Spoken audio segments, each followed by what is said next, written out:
tertúlia. Meu boa tarde aí para todos e todas. Hoje é dia 8 de setembro de 2012, sábado. O verbete é de número 2411, tem 6 páginas, 49 elogias e 13 máximos. O tema, arte sequencial evolutiva, ou seja, história em quadrinhos. Agora, a especialidade, imageticologia.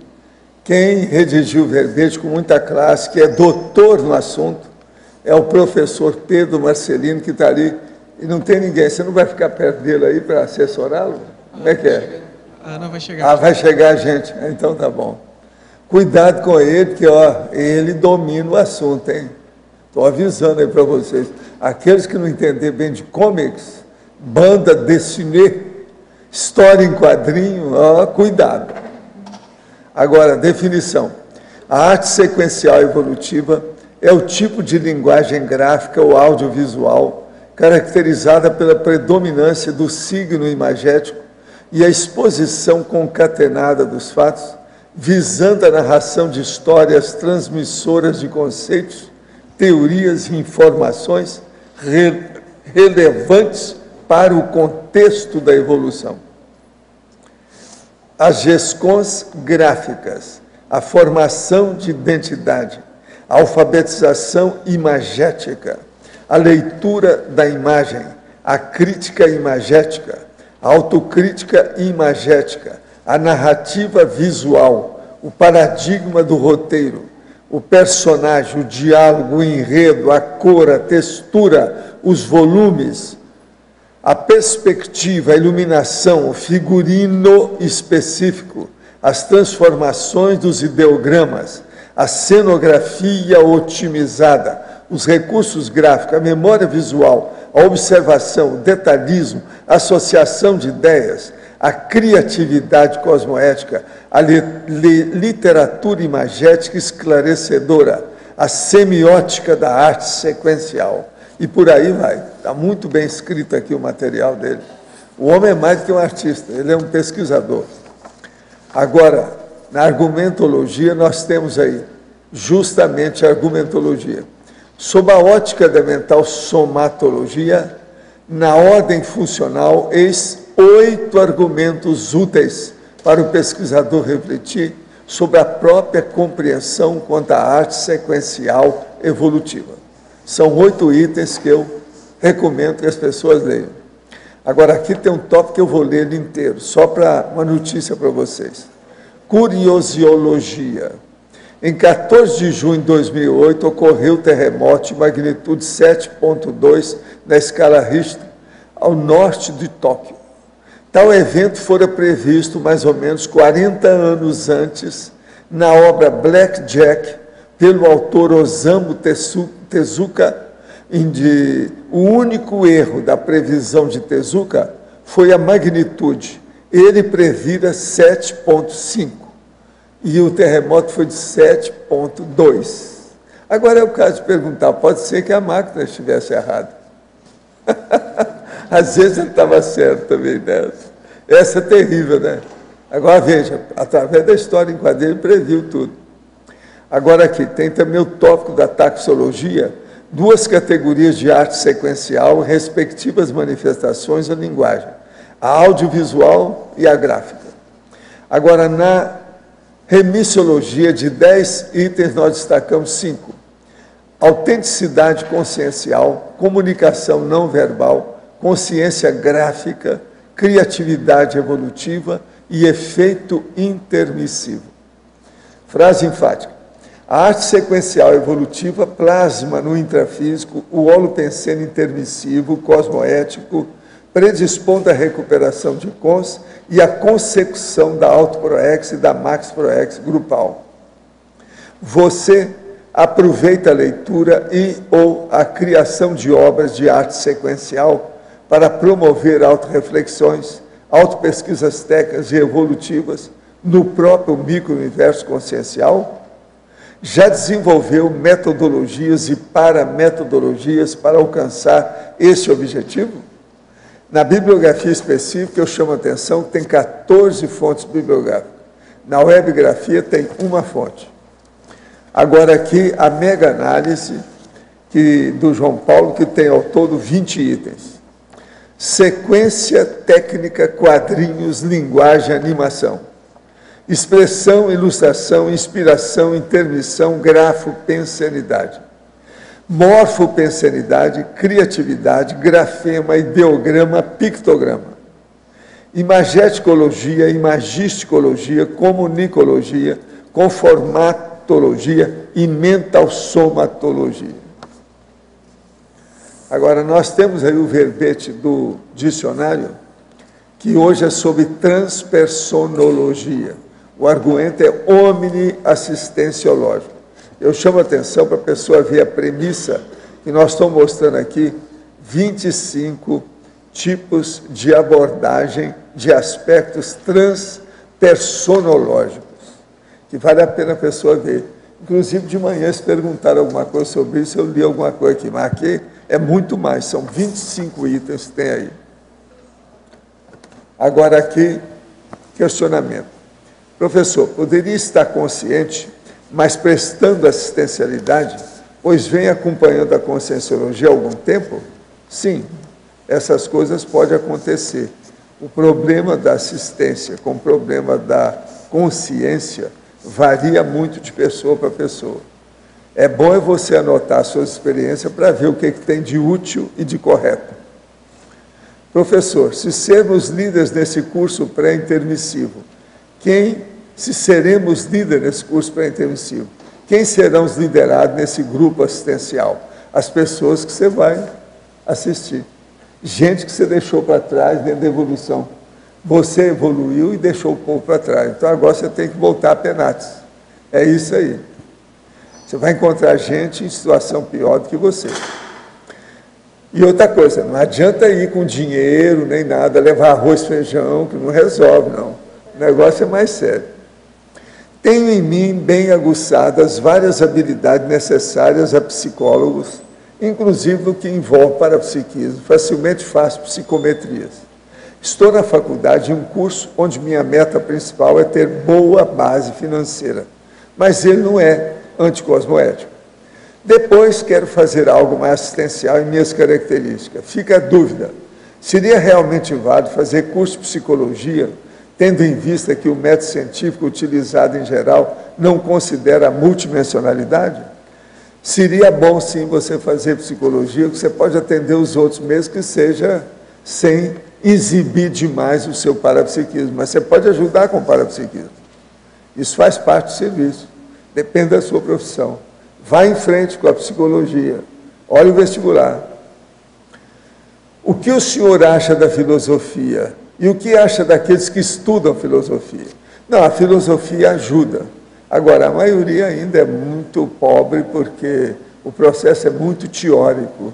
Falta muita praticidade e vivência na questão filosófica. Agora, sempre é bom porque a pessoa começa a ampliar e aprofundar com inteligência o modo de abordar as pesquisas das realidades. De modo que a psicologia ajuda a pessoa. No verbete do DAC, na página 25, autopesquisologia, poderia aprofundar o item ectoplastiologia.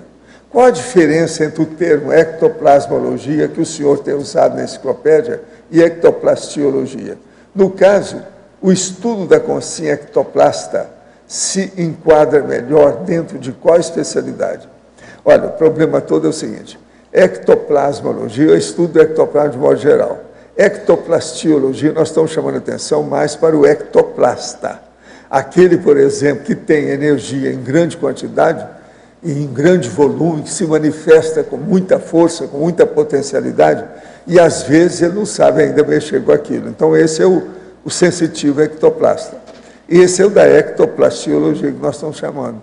Então, por exemplo, aquela pessoa que mexe com os aparelhos e dá alteração de aparelho, deixa cair as coisas, tem efeito físico em torno da pessoa. Agora, o estudo da consciência ectoplasma, ele se enquadra dentro de qual é a especialidade? É dentro da ectoplasmologia, de um modo geral. Agora, especificamente, a outra especialidade é do ectoplasta, aquele que tem efeito físico já direto. que é mais forte, mais potente. Professor, a condição da identidade extra intermissiva pode ser acessada pela própria consciência interessada? De quais modos? Pela retrocognição. Ou somente pelas dicas fornecidas pelos assistidos dessa consciência? A maioria vai ter isso a hora que dessomar. A pessoa vai ver que, às vezes, ela já tem, o povo já está chamando por aquele nome que ela é conhecida antes dessa vida. Agora, aqui, a pessoa só acessa isso pelas retrocognições. Agora, ó, o professor Marcelino. Sinonimologia, página 12, o item 4, cinema evolutivo. O porquê desse item e de que modo produzir algo que o mercado não demanda? Então, a questão da arte sequencial evolutiva, ela está muito ligada à aplicação da arte sequencial dentro do paradigma consciencial. Então, vamos pensar o seguinte, uma pessoa que já está aplicando os conhecimentos da Conscienciologia, na prática, ela pode vir a produzir vários tipos de textos, não só um texto grafêmico, ela pode produzir uma história em quadrinhos, ela pode produzir um filme. Se ela utilizar esse filme para alavancar a evolução dela e para alavancar a evolução de outras pessoas, isso se trata de um cinema evolutivo. Então, por que o cinema evolutivo é arte sequencial? Porque ele tem a justa posição, ele tem as imagens, o signo imagético em sequência. Qual que é a diferença dele, por exemplo, para outra arte sequencial conhecida, que é os quadrinhos? É que os quadrinhos ele vai ter a justa posição gráfica numa página, né? Enquanto o cinema tem a sobreposição que é projetada no local. Mas se você vai ver um filme cinematográfico, eles são uma série de imagens em sequência. Então, a aplicação que vai estar relacionada com a questão evolutiva. Não é uma classificação dos filmes que já são feitos. Esse é evolutivo, esse não é evolutivo. É mais a pessoa que está ligada ao paradigma consciencial, conseguindo produzir algo que seja para o mecanismo evolutivo, né? Alver Betógrafo, poderia detalhar mais sobre a filosofia da arte Zen, na filosofia, página 12 aí? Sim. Então, a filosofia da arte Zen, eu coloquei essa citação para as pessoas começarem a pensar na questão da história da arte. Porque sempre que a gente está pensando na história da arte, a gente pega muito a questão da arte europeia. Na arte europeia, a gente tem uma predominância da arte enquanto expressão de um sentimento, enquanto expressão de uma compreensão estética, da compreensão do belo. Já na arte Zen, que foi uma escola filosófica que existiu durante um grande período no Japão, que hoje não dá para dizer que existe ainda, a arte ela é um fim. Então, o objetivo da arte, para eles, para muitos pensadores, era a transformação do ser humano. Então, um exemplo clássico disso, o shoji, a caligrafia japonesa. Quando a pessoa corrige a caligrafia, ela não corrige o traço, ela corrige a personalidade da pessoa. Então, esses conhecimentos são algo úteis para a pessoa ver, a arte ela é uma coisa relativa. Muitas pessoas já tentaram usar ela no sentido de se desenvolver. Então, eu chamei a atenção para a arte Zen, para a pessoa pensar que tem coisas interessantes na história da arte, só que muitas vezes não são explicitadas por causa do eurocentrismo. A arte é muito centrada na Europa, né? Então a gente pensa em arte, pensa em Europa. Não mais por causa disso. Fatologia, página 12, primeira linha. No atual estágio da era das supercomunicações rápidas online, as GESCONs gráficas preponderarão sobre as GESCONs escritas?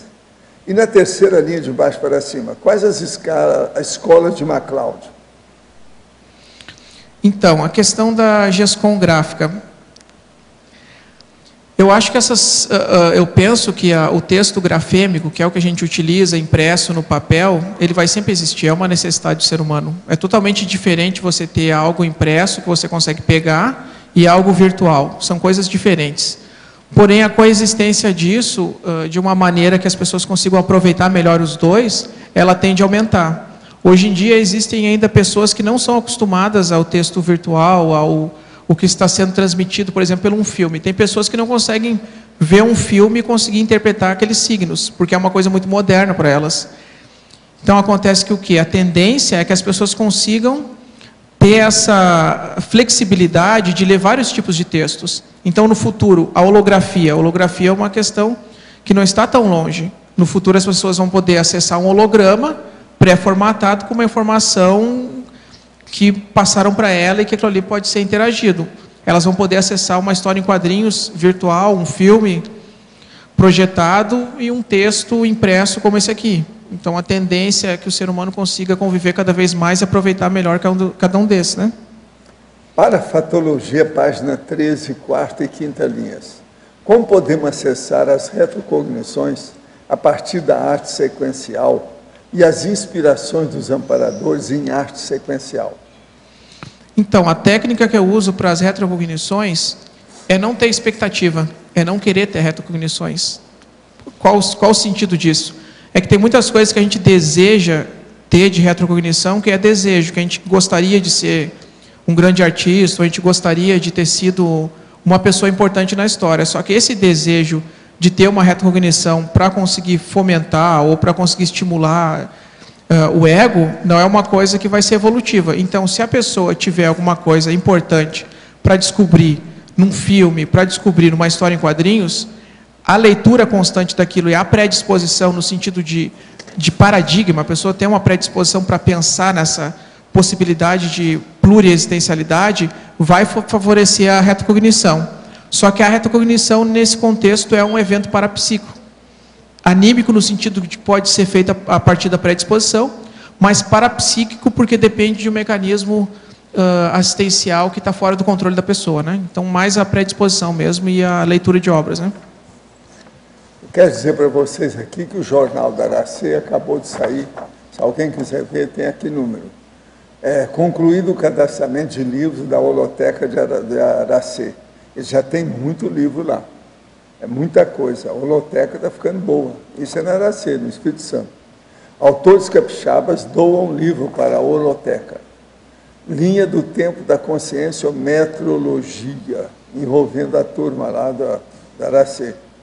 Agora, o Laboratório Radical de Heurística, e tem aqui os agendamentos do serenário e as portas abertas aos visitantes.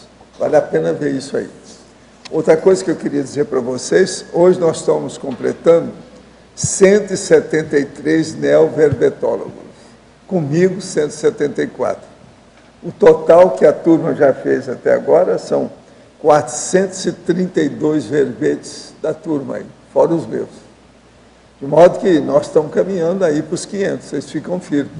Agora, ó, o que domina a situação toda é as mulheres. Tem 103 mulheres para 70 homens. Quer dizer, é uma vergonha a gente falar, né, que os homens que estão para atrás aí nessa situação, você não acha? Isso é terrível. Você já defendeu o verbete, Arlindo? Pois é. Preciso ver isso, quantos foram?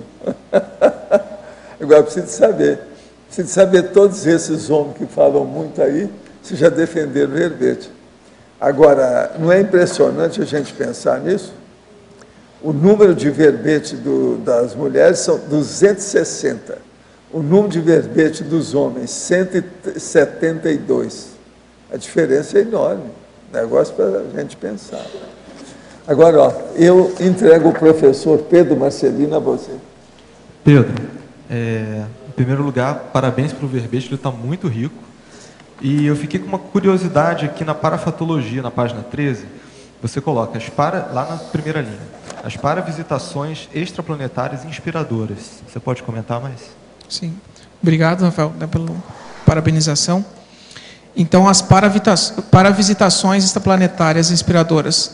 Muitas obras que a gente vê no cinema e nos quadrinhos, elas trazem elementos que não são só elementos lúdicos, né? Porque, às vezes, um artista ele pode ter uma inspiração que vem de algum processo lúdico, de um sonho, de onirismo, né? Outras, essas que eu estou citando, são frutos da pessoa ter feito uma paravisitação no curso intermissivo, por exemplo, né? Ou da pessoa ter uma projeção em outro planeta. E depois trazer essa informação e produzir uma coisa. Um exemplo clássico disso é o Flash Gordon, né? Do Alex Raymond. Que inspirou até a NASA, né, na projeção, na criação depois de aeronaves, né? Então, o professor Valdo sempre cita ele as questões dele de inspiração, né, com isso. Outro exemplo também, 2 exemplos, é o Moebius, um autor francês, que também traz várias coisas, né, só que não tem como dizer o que é onirismo, o que é visitação planetária, e o Segrelles também, o Vicente Segrelles. Tem muitas coisas também que parecem ser frutos de visitações extraplanetárias, né? Então, mais nesse sentido, né?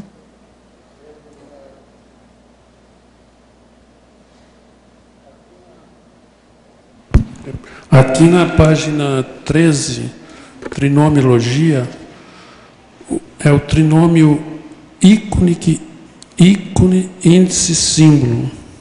Podia dar uma ampliada, por favor?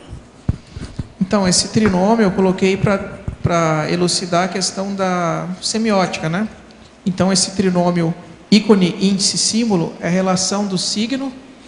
O signo pode ser uma palavra, pode ser um desenho, pode ser uma pintura, pode ser uma foto, com o seu objeto. Então, por exemplo, a pintura de uma casa, ela tem como objeto a casa, né? E por ela ser semelhante à casa, qual que é a relação da pintura da casa e a casa? Ela é parecida. Você olha uma pintura de uma casa, você diz, isso é uma casa. Ela é classificada como ícone. Já uma palavra, ela é um símbolo. Por quê? Porque existe um consenso. Casa é arbitrário, né? Podia ser house. Então, se você olhar e você não for alfabetizado naquele idioma, você não consegue estabelecer uma ligação com o objeto. E isso é um símbolo, porque existe um código, existe uma convenção. E um índice é algo que indica alguma coisa que não está ali. Por exemplo, a fumaça. O que a gente diz? Onde há fumaça, há fogo. Então, a fumaça é o indicativo do fogo. Todos esses signos, o ícone, o índice, o símbolo, estão presentes num filme, estão presentes numa obra de história em quadrinhos. Então, por isso essa colocação. Agora, na página 14, na mitologia, é o mito da necessidade de inspiração criativa. Isso eu pergunto porque na Socin eles falam que a arte está ligada diretamente à inspiração, né? O mito da necessidade de inspiração criativa. Esse é um problema grande das pessoas que escrevem, né, que produzem, que elas se deixam levar por esse mito e são pessoas que estabelecem um ritmo extremamente desorganizado por causa disso. Então, quando a gente faz uma criação planejada, que a gente tenta planejar, a gente vai contra isso. No sentido de que você estabelece um horário, você estabelece uma agenda para conseguir criar. E você faz, você força, você usa a sua vontade para conseguir se conectar, ao invés de ficar naquela passividade de ter uma inspiração. Então, isso indicará isso. Isso é um mito, não necessita. Se você consegue ter organização, você consegue ter ideias. Não precisa estar sempre andando por aí, sem rumo, atrás de uma ideia, esperando ela chegar em qualquer momento. Nesse sentido. E em seguida tem esse mito, o mito da arte ser sempre emocionalista. Se a gente pega a etimologia da palavra emocionalismo, a gente vai ver que a emoção, ela é algo que descentra o homem, né? Algo que altera o homem. E a arte não precisa ser sempre uma emoção. Por exemplo, algo que está transmitindo um sentimento. Você cria, por exemplo, uma história, você cria um filme que ele tem como objetivo a transmissão de sentimentos mais nobres, mais elevados. O sentimento é algo ligado ao mental soma. Então, a pessoa tem uma experiência extrafísica mais avançada, ela sente alguma coisa, só que aquilo não é emoção. É algo que transcende a emoção, porque não descentra. A pessoa fica mais centrada, fica mais equilibrada. Então, é isso. Não precisa ser sempre emocionalista. Não precisa ser uma coisa apaixonada de descentrar o ser humano. Pode ser algo que centra o ser humano. Pode ser algo fruto de um sentimento, de algo mais nobre, mais elevado, né? Tá, ok, obrigado. Marcelino, aí na trinomiologia, o último trinômio, interpretação, expressão, regra. Você podia esclarecer isso um pouco mais? Sim. Então, isso é uma hipótese, né, que eu venho trabalhando esse trinômio, porque, basicamente, quando a gente tem contato com algum código, com algum sistema de uma língua, uma linguagem, a gente se relaciona como? A gente interpreta. Então, por exemplo, eu estou lendo esse texto aqui, eu estou interpretando esse código. Eu estou vendo uma imagem, aquela estátua, por exemplo, eu estou interpretando ela. Expressão.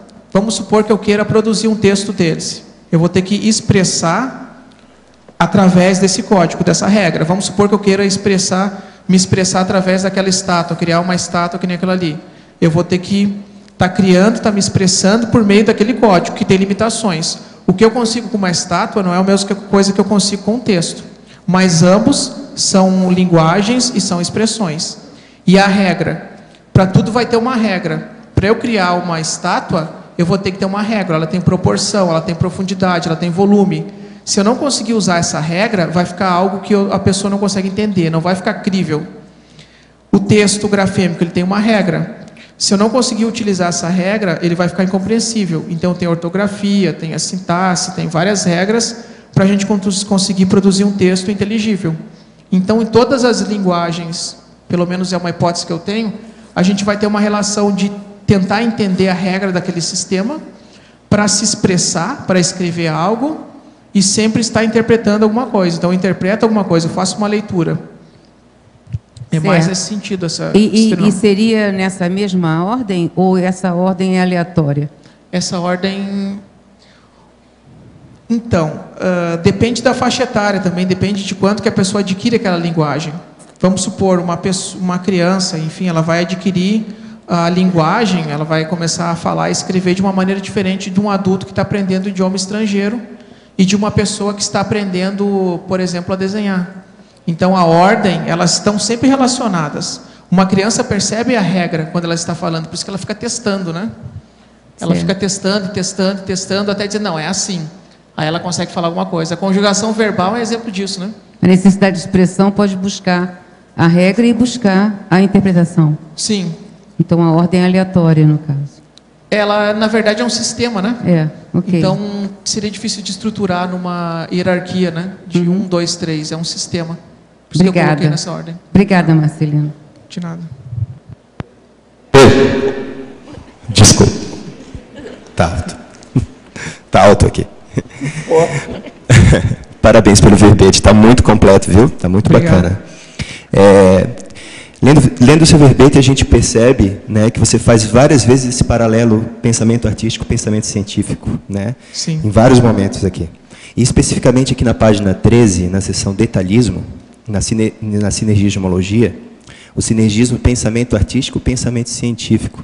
Queria saber, queria que você ampliasse isso, falasse para a gente como que você vê essa questão, essa relação. Olha, o exemplo clássico disso é o Leonardo da Vinci, né? Então, eu coloquei na bibliografia um livro que eu estudei muito isso, que é o livro do Bernie Hogar, que é Desenho Anatômico Sem Dificuldade. O Bernie Hogar foi um grande pesquisador norte-americano da história da arte. Então, nesse livro, ele traz uma introdução onde é que ele mostra por que a arte se separou da ciência. Então, a gente tem o Leonardo da Vinci. Ele é uma pessoa que ele consegue lidar com duas coisas: produzir conhecimento e se expressar. Quando você está fazendo alguma coisa artística, você não está produzindo conhecimento, você está se expressando. Então, são manifestações diferentes do ser humano. Não tem por que elas andarem, vamos supor, porque elas brigarem, né? Então, eu, por exemplo, eu consigo fazer a minha pesquisa e eu consigo escrever um texto. Depende do tipo de texto, ele é uma expressão, e até um texto totalmente científico, ele é uma expressão. Eu consigo produzir um desenho, ele é uma expressão. Então, eles vão lidar em dimensões diferentes. Só que o que acontece? As pessoas normalmente pegam a arte enquanto paradigma. Então, elas usam o paradigma da arte para obter conhecimento sobre coisas, para entender a verdade, para entender o cosmos. Isso não funciona, porque o objetivo da arte não é isso, é a expressão. Então, a gente pensando sobre a questão de um paradigma científico que nem a Conscienciologia, só tinha como acontecer isso por meio da ciência. Não tem como acontecer isso por meio da arte. Porém, a expressão disso, a arte no sentido de técnica, de habilidade, ela pode ser feita em vários contextos. Por exemplo, uma escultura dessas. Às vezes você teve uma retrocognição de alguma coisa marcante, evolutiva, e você faz uma escultura para si mesmo, que tem a ver contigo, tu não vai mostrar para ninguém. Então é uma aplicação, né, de um conhecimento artístico. Às vezes a pessoa guarda no quarto dela só para rememorar alguma coisa. É uma expressão. Então expressão, produção de conhecimento. É mais esse binômio que eu tentei colocar. E ainda nessa linha, né, a sua resposta foi super completa, era exatamente isso que eu estava pensando mesmo. A gente vê muitas vezes que a gente tem como expoente de uma GESCOM, de um pensamento científico, de uma autopesquisa, sempre um livro, um artigo, né? A gente escreve, né, livro. E muitas vezes a gente não considera a questão da arte sequencial, que é o que você está trazendo aqui, como uma GESCOM, como uma publicação, não, uma impressão gráfica que seja científica também. Né? Na sua opinião, ela também pode ser nesse sentido? Você vai depender muito do autor, né? Como a arte sequencial ela é uma forma, ela é uma linguagem, ela vai depender de quem aplica. Então, a questão da ênfase no texto é uma coisa que eu penso há muito tempo. E é uma coisa muito lógica, porque a arte sequencial ela depende de uma habilidade. Então, a habilidade textual ela é uma habilidade adquirida também, uma coisa complexa. Mas, no nosso contexto, nosso zeitgeist, ela é uma coisa exigida na escola. Então, vamos supor que a gente tivesse em outro contexto, onde ambas as coisas fossem exigidas. Então, poderia ser que a produção científica tivesse uma expressão completamente diferente do que ela tem hoje. Então, o que acontece? Hoje, tentar usar a arte sequencial para expressar conhecimentos científicos é tentar criar uma nova forma de arte sequencial, no sentido de uma linguagem expressando conhecimento científico. É algo novo, porque até então a gente tem uma aplicação extremamente comercial disso. A gente pega os filmes que a gente vê, a gente pega os quadrinhos que a gente vê. As pessoas elas estão envolvidas, elas não sabem o quanto aquilo ali é uma ideia dela e o quanto aquilo ali é uma coisa para vender. Então é muito difícil separar. Mas a ideia desse ensaio, desse texto, é fomentar isso. A produção da arte sequencial a partir de um paradigma científico, onde a pessoa pensa a realidade a partir da ciência. Porém, ela tenta expressar o texto dela a partir de uma linguagem da arte sequencial. No cinema, um filme é um exemplo clássico disso que a pessoa pode fazer. Só que ela vai estar num meio extremamente difícil, porque ela vai ter que ter um orçamento, ela vai ter que gastar... A gente não faz um filme hoje com menos de 1 milhão. Nem como começar. Então, ela tem uma dificuldade maior para fazer isso, né? Obrigado, Pedro.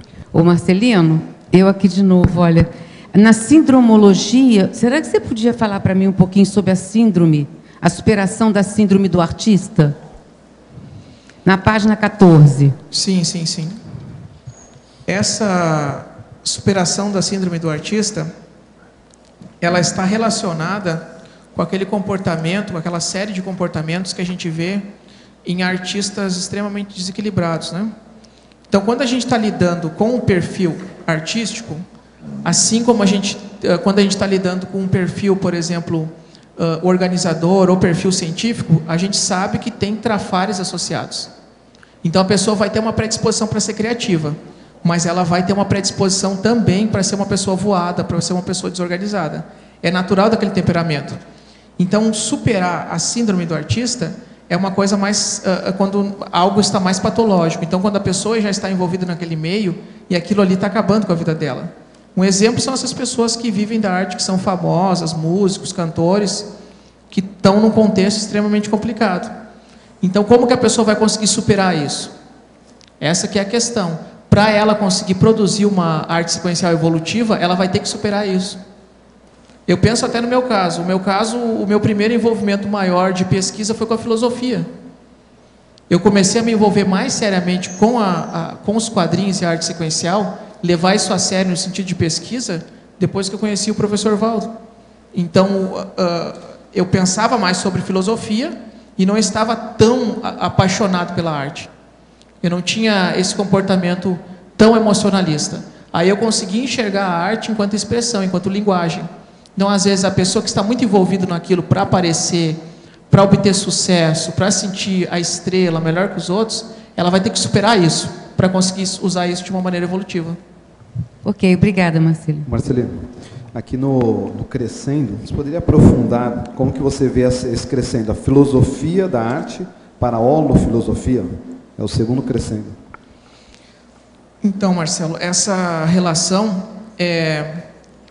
a pessoa começar a pensar, porque a holofilosofia é um termo que a gente usa na Conscienciologia, né, num sentido mais transcendental, no sentido de ter o paradigma consciencial enquanto referência, né? Então, no momento que ela começa a sair da filosofia da arte, porque a filosofia da arte tem muitas coisas interessantes, tem questões criativas, históricas, sociológicas, psicológicas, né? Bem interessantes. Quando ela começa a trazer esse conhecimento e analisar ele sobre uma ótica mais ampla, aplicar isso numa ótica multidimensional, ela começa a fazer essa transição. Então, tem muita relação com a mudança de paradigma. Então a pessoa, ela pode, por exemplo, ser um conscienciólogo e estar na filosofia da arte, porque não está ligado a apenas ir a um curso de consciologia, né? Está ligado a uma mudança interna. Então a pessoa que conseguiu aplicar o paradigma dela, que ela consegue vivenciar o paradigma, ela já está indo para uma aula de filosofia, ela já está encarando aquilo ali com muitas variáveis que ela não tinha antes. Então mais no sentido de aplicação mesmo, não só de ler um livro ou de fazer um curso, né? Uma coisa mais profunda, eu penso assim. Agora, nesse sentido, então, a vivência parapsíquica ela é muito importante. É. Porque é aí que vai começar a entrar mais variáveis dentro desse contexto da visão da arte como expressão, mas também uma expressão da multidimensionalidade. Essa questão, a pessoa vai começar a pensar na possibilidade de linguagens, né? Então a pessoa tem uma projeção, por exemplo, né? Como eu tive algumas projeções e vi que muitas nuances da projeção eu tinha dificuldade de transmitir pela palavra.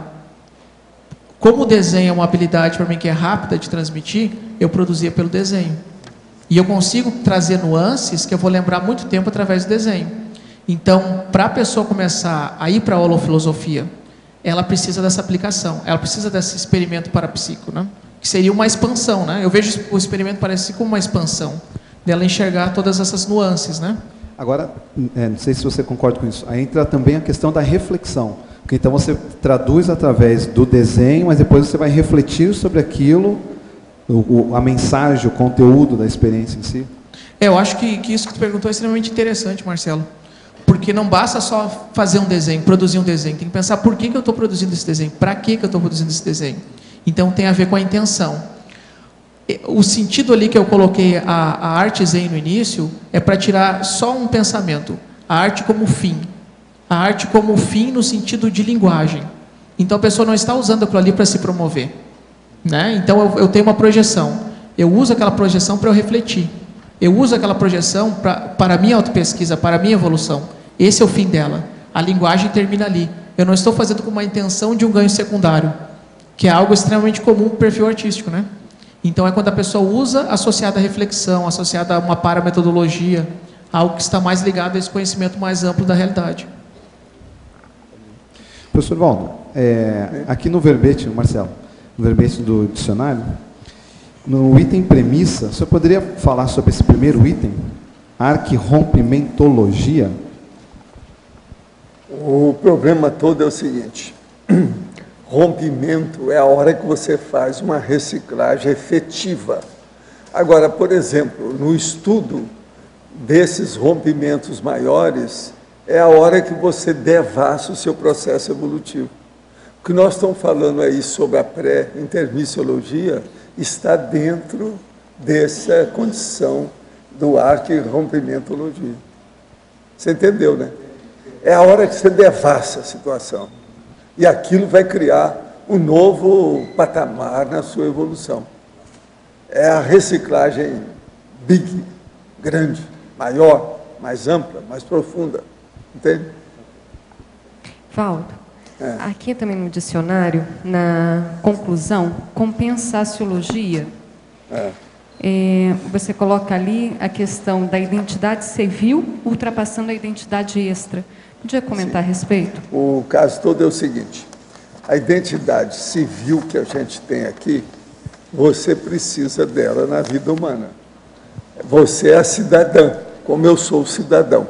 Nós temos que responder por isso. Então, veja, é essa que manda na vida humana, não é? Você pode ter aí a maior identidade intermissiva, para-identidade intermissiva, entende? Mas, do ponto de vista legal, oficial, institucionalizado, é essa aqui. Agora, do ponto de vista evolutivo, são outras. Então, perante uma repartição, perante uma autoridade, perante uma documentação, é a sua identidade extra, o RG, o registro geral, é que vai mandar na sua célula de identidade. Mas agora, extrafisicamente já não é assim. E extrafisicamente é o que interessa. Então, o que eu falo é o seguinte: o ideal para todo mundo aí é melhorar a ficha extrafisicamente e caminhar cada vez mais como consciex e não como consci. Você entendeu? Agora, isso é só com o tempo para cair a ficha, a turma entender. Tem que fazer experiência disso. Então, por exemplo, agora, se vocês começarem a pensar na segunda dessoma, que vão fazer assistência para quem vocês deixaram para trás, você vai limpar, você vai ficar sem jaça, límpida, tudo ok, de nível irreparável, não precisa de mexer em nada, vai ficar tinindo. Como é que eles falam aí? Eles falam nos trinques, está entendendo? Alto nível. Então, esse é o caminho que a gente está esperando para isso. Agora, nessa condição, se vocês, mesmo uma pessoa, vamos supor alguém aqui, que chega na segunda dessoma, e ela nunca teve esse processo de uma identidade extra, ela vai começar a atender o povo que ela deixou para trás. Aquilo pode criar um ambiente, um holopensene interassistencial de tal maneira que eles vão já fixar a identidade extra da pessoa. Então, aqueles que não têm, possivelmente, por esse processo assistencial, vão acabar tendo agora. Esse é o próximo nível evolutivo da turma toda aqui.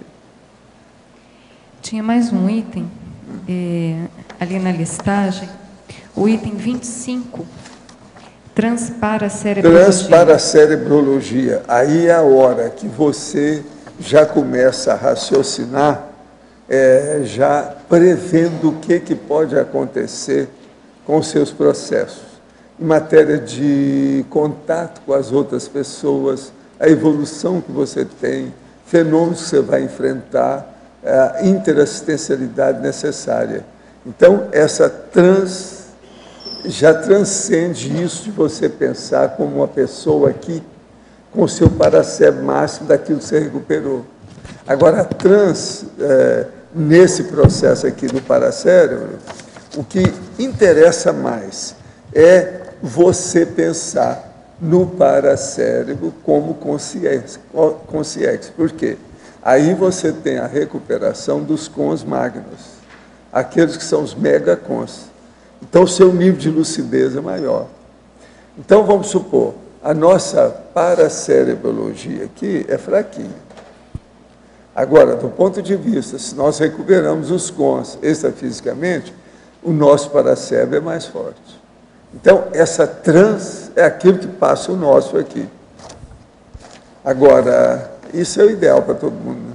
Valdo, você acha que é válido fazer, quando estiver projetado, a reflexão de buscar essa evocação do megacons? Tipo, eu estou fora do corpo com lucidez, me percebo. Mas você nunca recupera 100% mas alguma coisa pode Até agora, pelos meus estudos, eu não vi ninguém que recuperasse 100% os megacons apenas projetados. Só se recupera quando dessoma.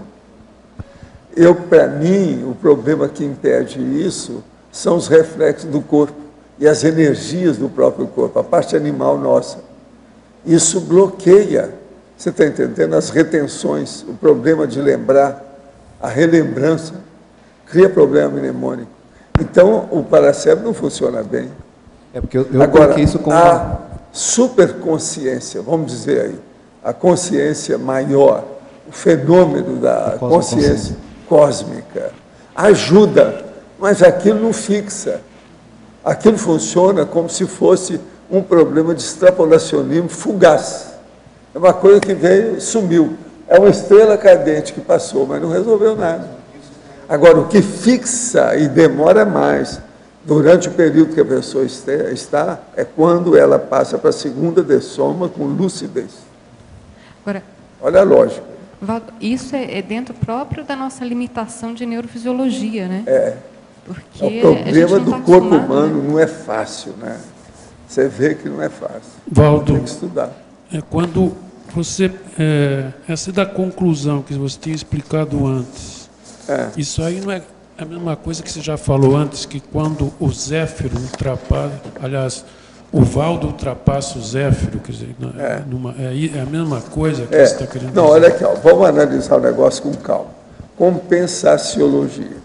Em compensação, por outro lado, o desenvolvimento da consciência, quando já ser desperto, pode superar claramente as conquistas evolutivas interassistenciais obtidas no passado. a partir da condição da identidade extra, ou que lhe criaram as bases e o nome pretéritos. Esse segundo caso é a identidade civil humana ultrapassando a identidade extra intermissiva, indo do presente para o passado. Então, por exemplo, é o que eu tenho falado com a Mabel, que é ela que está estudando muitas coisas do Zéfiro. Há certas coisas que eu estou fazendo agora como Valdo, que ultrapassa aquilo que o Zéfiro já fez em vidas anteriores. Mas veja, isso não é aquilo que eu estava falando. Isso aí é a condição da estrela cadente que passou. É a fugacidade do processo. Então, por exemplo, isso que eu estou mostrando para vocês sobre a pré-intermissiologia, o Zéfiro nunca conseguiu fazer para atingir o número de pessoas que nós estamos falando aqui. Isso é como se eu, Valdo, estivesse dando uma mensagem do serenão para os pré-serenões. Mas uma mensagem que é capital, que ela é importante, que ela é top. Isso aí, eu acho que o Zéfiro não conseguiu, não. Ele já deu muita mensagem. Mas nesse nível, por exemplo, estou dando um exemplo agora recente, né? Esse nível eu acho que ele não atingiu, não. Então, eu posso chegar e dizer que o Valdo está dando um quinal no Zéfiro, nesse particular. Você está entendendo? Você sabe o que é quinal, né? Agora, Valdo, você comentou assim, é claro, todo o processo da conscienciologia, você aqui enquanto Valdo, mas o próprio processo do pandeiro, e aí no caso era o Zéfiro, já é ali isso. Era um outro processo. O pandeiro eu acho que é o né? top, mas agora, por exemplo, nisso aí, não dá para o Valdo engolir. Ele ganha. Mas ele tem muita coisa que ele ganha. O processo de passado tem. O Zéfiro. Ele tem. Mas, por exemplo, tem coisa que às vezes nós estamos aí, né? Para ver quem está na ponta. Esse caso, por exemplo, que eu estou falando. Estou dando um exemplo só, mas aqui tem mais coisa. Agora... Por exemplo, esse negócio de eu ter feito até agora mais de 6.000 neologismos, que a pessoa jogue fora aí 2 terços disso. Ela tem 2.000 textos ou vocábulos para ela pensar coisa séria de evolução. Isso é terrível. Isso ele não fez em vida nenhuma passada dele. Quer dizer, o Zéfiro, com intermissão, minhas vidas anteriores, eu não lembro, isso tudo eu nunca fiz, não. Agora, se a gente for pensar do tipos de consciex assistidas ou de contato no pandeiro, o Zéfiro tinha uma amplitude maior. Porque a conscienciologia ainda... Agora, ele sempre vai ganhar do Valdo nessas questões. Devido ao processo da recuperação dos cônscios. Ele sempre está, é mais fácil, né? Eu aqui não sou nada, agora me deixa fora do corpo, sem essas ligações aí que vocês exigem, que a vida exige, eu sou outra pessoa. Agora aqui, Alver Betógrafo. Crescendologia, página 13, primeira linha. Poderia ampliar o crescendo filosofia da arte e holofilosofia? Foi o que eu expliquei, falei com o Marcelo logo após, há um pouquinho de tempo atrás, né? Que falava da pessoa conseguir pensar sobre a ótica do paradigma consciencial. Então, quando ela está olhando a questão filosófica sobre o paradigma consciencial, ela está olhando como holofilosofia. Ela tem muitas mais variáveis, ela tem a questão multidimensional, pluriexistencial. Então, esse crescendo vai fazer com que ela consiga refletir o suficiente para ter a reciclagem que vai ter, que é a necessidade da criação da arte sequencial evolutiva. Então, para ela produzir arte sequencial evolutiva, ela tem que mudar o paradigma e mudar essa visão filosófica restrita, né? Vamos dar um banho de loja, não dá? Né? Agora aqui outro. Paradoxologia, página 13. Poderia aprofundar o paradoxo da inspiração planejada? Então, a inspiração planejada é quando a pessoa consegue ter um local onde ela consegue ter uma hora onde ela vai produzir. Pode ser diariamente, pode ser uma vez por semana. Então, a pessoa ela vai sentar 2 horas e ela vai produzir. Então, o fato dela estar ali se predispondo e daquilo ser um elemento planejado, vai predispor o contato dela com consciex, o contato dela com centrais extrafísicas. Então, ela tem um tipo de inspiração que foi planejada posteriormente. É esse sentido da inspiração planejada. No DAC, o senhor menciona a interparaconexiologia.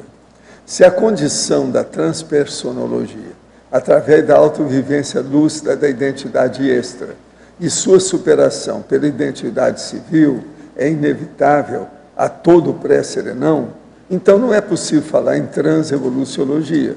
Se, no entanto, o processo evolutivo contém segredos ainda fechados para a maioria de nós, e ao abri-los acessamos caminhos de crescimento consciencial antes impensáveis, temos aí campo para uma transevoluciologia. A transpersonologia é, então, uma expressão primeira de transevoluciologia? Favor de destrinchar. Sim, você está falando mais ou menos, a abordagem é mais ou menos essa. Agora, o que tem que ver são esses dois aspectos que eu falei aqui, entre a identidade extra e a identidade civil. E lembrar que a identidade civil está sempre por baixo da identidade extra. Se você entender isso, o processo da evoluciologia, seja a transevoluciologia, ou seja, a transpersonologia, fica mais evidente. Por quê? O problema que nós estamos estudando aí é a evolução e a personalidade, é a consciência. Uma coisa é a consciência, outra coisa é a consciex. Outra coisa é a gente pensar na consciência lúcida e outra coisa é pensar na consciex lúcida. Agora, o que eu vejo é o seguinte, passando por cima de tudo isso e vendo assim numa panorâmica maior. Um serenão, ele tem a lucidez com recuperação de consciência em qualquer dimensão, mesmo quando ele ressoma. Então, nós somos pré-serenões, nós ainda lutamos com essa diversificação de personalidade, de identidade. O serenão já não faz isso. O serenão é capaz de ter lucidez durante o período da vida fetal. Então, ele se coordena e deixa essas coisas todas de acordo com a fisiologia do corpo para atender as coisas. Mas ele, lá no fundo, ele derroga essas leis todas. Ele já consegue fazer isso. Eu estou falando serenão veterano, né? Aquele que já pode deixar tudo e ir embora e ser consciência livre. Então, nós temos que entender tudo isso que nós estamos falando aqui em nossas condições de pré-serenões. Porque se colocar o serenão, a coisa muda de figura. Agora aqui, professor, sempre utilizei quadrinhos do X-Men para desenvolver certas propriedades do psicossoma. É exemplo da volitação rápida, transfiguração, telecinesia extrafísica, morfopensêmios. O senhor concorda que o uso de tal técnica pode ser eficaz no desenvolvimento das nossas grandezas singulares, muitas vezes auxiliando a alavancagem de extrapolações parapsíquicas? Sim, tudo isso aí pode ajudar devido ao problema do enriquecimento das próprias fantasias ou elucubrações da imagética e da imagística. Quer dizer, é a imaginação e a imagem. O problema todo é a pessoa pensar. Agora, Pedro, você quer falar alguma coisa também sobre isso? Fala aí para nós a sua opinião. Olha, eu acho que acabam que as pessoas elas começam a pensar sobre isso por diferentes maneiras, né? Então, algumas pessoas começam a ler os quadrinhos do X-Men, outras pessoas veem algum filme. Tem muitos filmes que falam de multidimensionalidade, né? Se aquilo ali está servindo para ela se desenvolver, é interessante. Como o professor Valdo falou, se a gente conseguir estimular a imagética e a imagística, a gente vai conseguir predispor mais fenômenos. Só que a pessoa tem que ter crítica também, né? Porque muitas pessoas que estão ligadas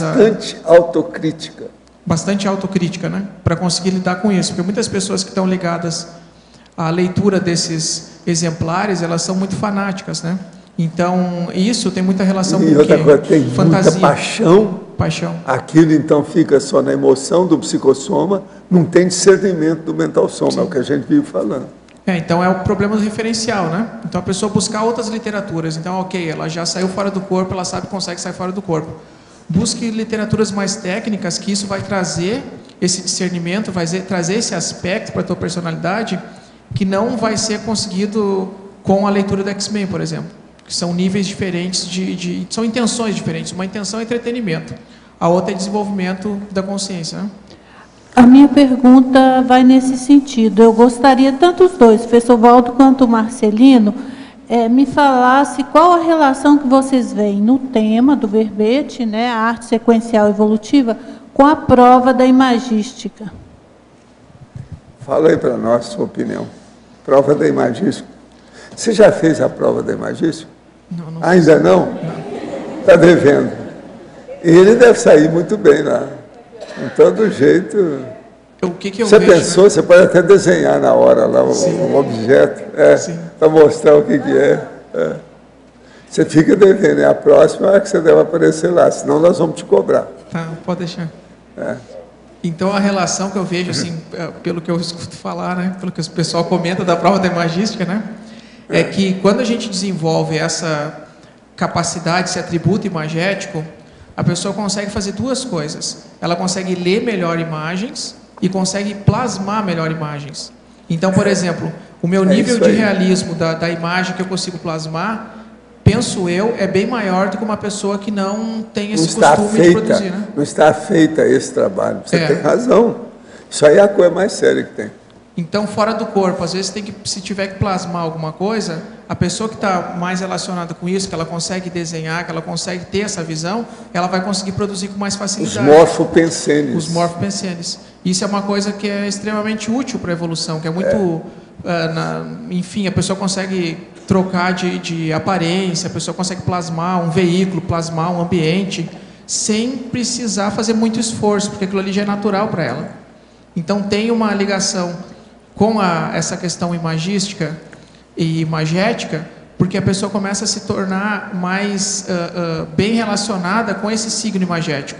Então, ela vai ler, ela vai estar vendo filmes, ela vai estar produzindo, e aí ela vai começar a estimular partes da cognição dela que ela não vai conseguir estimular com outras coisas mais.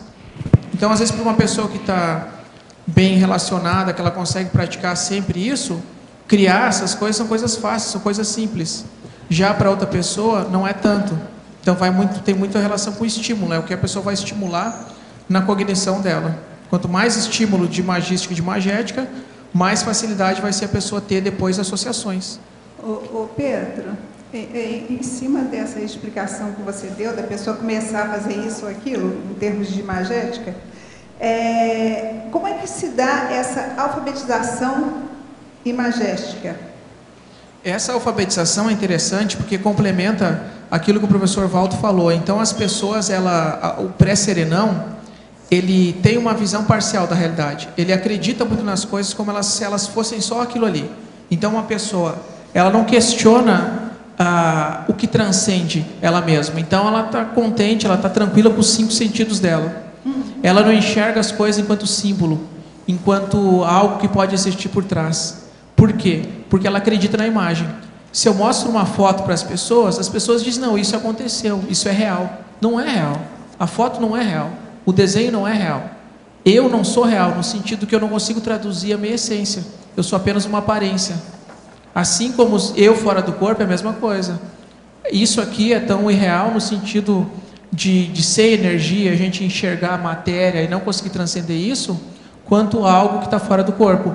Então, a alfabetização imagética, a pessoa começar a enxergar isso enquanto signo, enquanto código, vai predispor a pessoa a ter essa visão maior da realidade, a visão mais crítica, amplia. Um exemplo bem comum disso, consciência que está materializada com outra forma, transfigurada. Então, as pessoas acreditam nisso. Não, esse aí é o fulano de tal. Se a pessoa consegue ter mais crítica, ela consegue ver nuances que vai indicar que não é a pessoa. Até porque a consciência não faz sustentabilidade energética, né? Quando ela se transfigura, ela não consegue. Se consegue manter, a gente consegue parar isso. Se a gente exterioriza a energia contra ela se desfaz e mostra a realidade ela dela. Não tem uma autossustentabilidade. Agora, eu já fiz isso tanto que teve aquele caso do cara que veio em cima de mim. Eu jogo energia, mexo, ele vira para mim e fala assim, Valdo, não adianta mexer, eu sou feio assim mesmo.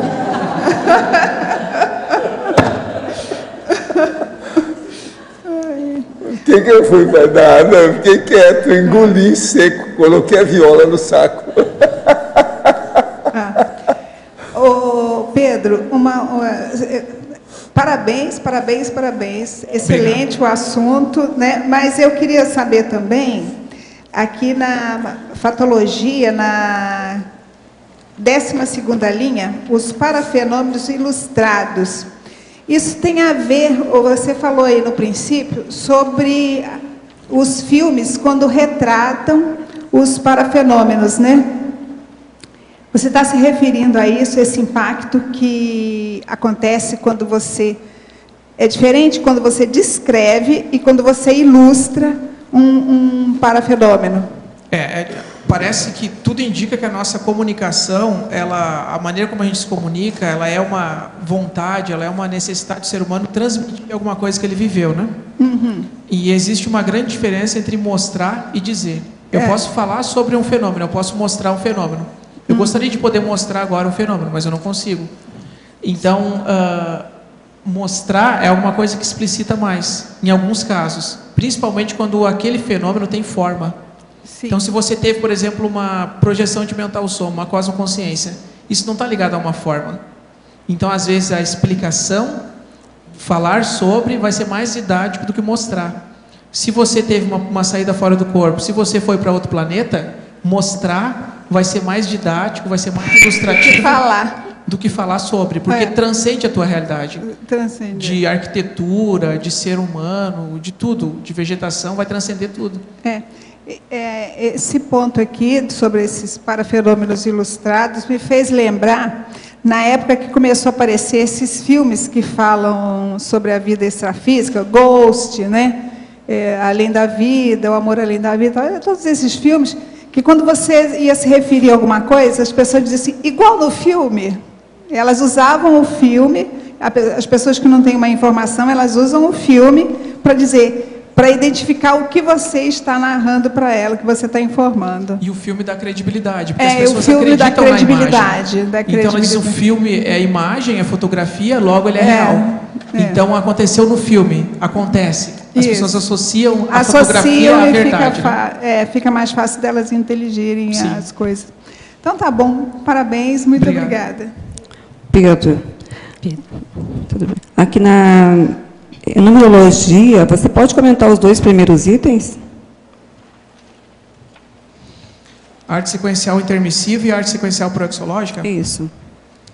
Então, aqui eu levanto essa hipótese de ter algumas consciências que estão estudando essa maneira de aplicar a arte sequencial de uma maneira que vai predispor a evolução dela dentro de um paradigma mais amplo, né? Então, eu penso que quanto mais a gente conseguir fazer, estimular essas consciências, no sentido de lançar ideias, de desenvolver metodologias e parametodologias, mais fácil vai ser para elas conseguirem aplicar isso em prática na próxima ressoma. Então, a tendência, a minha hipótese, né, é que tenham cada vez mais pessoas que estão reciclando habilidades. Então, vamos supor um pintor do Renascimento. O cara foi pintor no Renascimento. Ele tem uma capacidade de plasmar ideias, de plasmar imagens muito grande. Só que isso, para se transformar num texto, vai precisar de uma tecnologia que ele não teve naquela vida. De uma linguagem que não existia. Qual é essa linguagem? A linguagem dos quadrinhos, a linguagem cinematográfica. Que você consegue criar um argumento, você consegue criar um texto, um bloco de ideia, passo a passo, pela sequência, tal como a palavra faz. Então, é nesse sentido, as pessoas podem estar usando essas habilidades para o contexto evolutivo, porque essa habilidade é uma linguagem, é uma maneira de escrever um texto, né? Uma história em quadrinho, um filme, né? Vão ter diversas variáveis, várias dificuldades que a pessoa vai ter que enfrentar, né? Só que isso acontece em qualquer profissão, em qualquer aplicação, não vai ser só na arte sequencial, né? Pedro, tipo o trabalho que o Flávio Monteiro fez, aqueles infográficos aí do sistema do EV e tudo mais, que você está falando, né? Sim.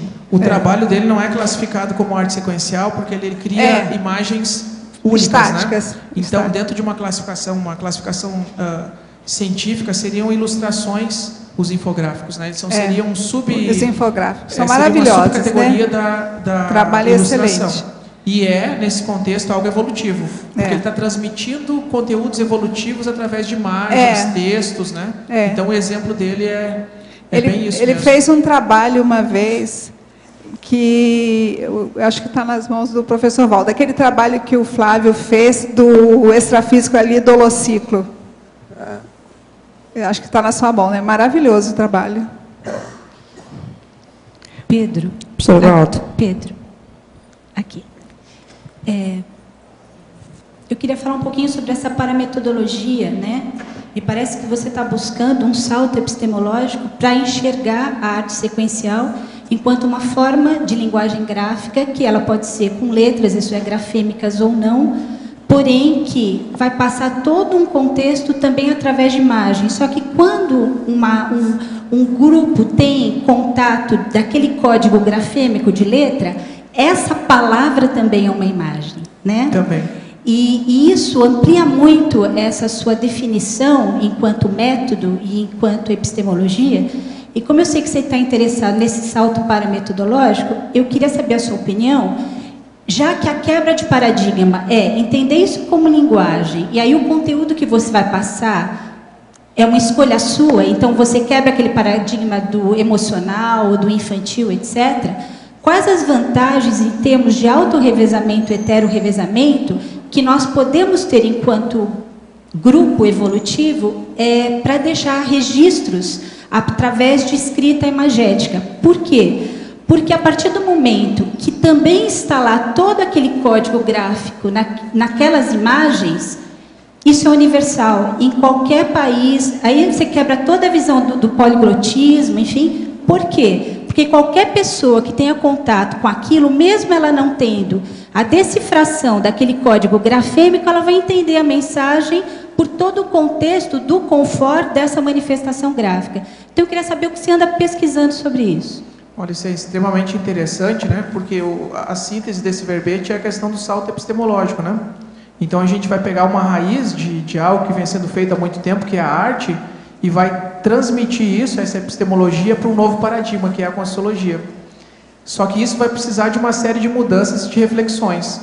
O que eu coloco sobre isso é ali na fatologia, a última expressão que eu coloco, que é o trafor das linguagens de arte sequencial, está falando justamente sobre isso. Então a pessoa tem que ter sangue frio para conseguir analisar o contexto e a mensagem. Então vamos supor, eu tive uma vivência. Qual a linguagem que se adequa mais a essa vivência? Essa linguagem vai estar relacionada também ao quê? Ao público-alvo. Né? Então a gente pega a variável da minha intenção mais o contexto e o tipo de mensagem com o público-alvo que eu quero transmitir aquela mensagem. Então um exemplo bem prático. A pessoa teve uma projeção, saiu fora do corpo, uma exoprojeção que eu tive foi bem marcante. Eu achei que a linguagem sequencial seria extremamente didática para mim no futuro e para outras pessoas. Então eu fiz, eu desenhei em forma de quadrinhos essa experiência. E isso utiliza o melhor daquela linguagem, que é o quê? Mostrar aspectos passo a passo, visuais, outros aspectos também que eu consigo expressar através de signos, né? Para conseguir estar me ajudando e estar ajudando outras pessoas no futuro. Então, nesse contexto, eu usei o melhor dessa linguagem devido ao tipo de código, tipo de experiência que eu queria passar. E pensando no público-alvo, ele é um público-alvo mais para as pessoas que gostariam ou que estão pensando sobre o paradigma consciencial. Né? Então, eu penso que o público-alvo, que às vezes não está alfabetizado nos neologismos, ou um público-alvo que não está acostumado com o tipo de mensagem, com o tipo de forma de linguagem que a gente utiliza, vai ter mais facilidade para acessar aquele conteúdo. E nessa expressão gráfica, ele está impregnado a energia do conteúdo que você quer passar. Então, em termos de percepção, de registro, de rememoração, isso tem um peso muito forte. Pro auto-revezamento, né? Isso, eu queria saber, assim, quando você tem uma experiência parapsíquica, não importa, fora do corpo, enfim, né? Você costuma usar um símbolo de uma forma de bloco para expressar essa experiência? Ultimamente, como eu estou estudando japonês, eu tenho criado ideogramas, os meus ideogramas. Seu código. Porque eles são mais rápidos do que o desenho. Eu tento cada vez acelerar mais a minha velocidade de desenho, justamente para conseguir transmitir em bloco. Então, eu tive uma experiência projetiva interessante essa semana. fazendo o registro, eu tentei fazer um traço o mais rápido possível para transmitir aquela ideia, e não para interpretar ela e colocar ou melhorar, né? Então, o que eu tenho utilizado é esse desenho rápido, né, que é o para representar um bloco. E ideogramas, que eu crio os ideogramas para mim. Eu acho que a pessoa criar ideograma, bloco de ideia para ela, é extremamente interessante no sentido que ela vai conseguir acessar diretamente aquele conteúdo, né? Porque às vezes escrever uma sentença, uma oração, é algo que demora, quando tem um fenômeno complexo, né? Então, vai depender muito, né? Então, eu utilizo o ideograma e o desenho rápido, taquigráfico, né, que chama. Né? Obrigada. Professor Valdo, aqui no DAC, página 26, o senhor pode comentar o item 20? 20 é para a polipercepciologia. O caso todo é o seguinte. Você já viu a gente falar aqui daquilo lá que é o 14, que é a pangrafologia. É a hora, por exemplo, que você tem uma percepção que é múltipla em matéria de abordagem. São vários fenômenos ao mesmo tempo. Quer dizer, há uma simultaneidade de parapercepção das ocorrências. Agora, o que se passa? Isso aqui, que nós estamos falando aqui, já é outra coisa. É a polipercepciologia. Você junta todos os fenômenos que você consegue perceber e faz análise daquilo. Então, supera até o processo da pangrafologia. Você entende? Mas agora, depende da lucidez da pessoa. A pangrafologia, ela existe, são os fenômenos que ocorrem que a pessoa percebe. Agora aqui, quando nós falamos a polipercepciologia, é o estudo, você estudando, você, de todas as percepções que você é capaz. Então, há uma leve diferença da situação. A pangrafologia, ela está dentro do processo, mas não é a mesma coisa. Entendeu a diferença? Professor, aqui no B, aqui, ainda na premissa, o item 8, auto-ortoabsolutismologia. Auto-ortoabsolutismologia. Nós já tivemos aí, eu acho que já trouxemos esse verbete, ele já veio para cá para ser debatido. Agora, o que é que se passa? É quando a pessoa ela tem que fazer uma decisão crítica na vida dela, algo que é decisivo. Então, ela tem que ser absoluta consigo mesma, entende? Absoluta quer dizer uma coisa peremptória, total, definitiva, incontestável. Ela não tem por onde escapar. Ela está encantoada por si mesma. Então, isso é que nós chamamos do auto-absolutismo. Então, são certos deveres ou obrigações, ou uma incumbência, ou um trabalho que você tem que fazer, e que a hora é essa, o local é esse, o momento é esse. Então, você tem que assumir aquilo, é absoluto. Entendeu o que quer dizer? Sim. E aqui no adendo, mega-etologia, poderia falar mais? Aqui sobre comportamentos revelam os segredos. Aqui, ó, na condição de mini-peça, o mais inteligente é seguir os mandados do maxi-mecanismo multidimensional e interassistencial. A gente é mini-peça.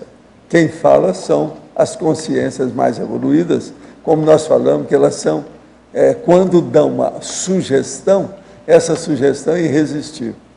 Então, a ciência da autopensanidade é a intraconscienciologia máxima.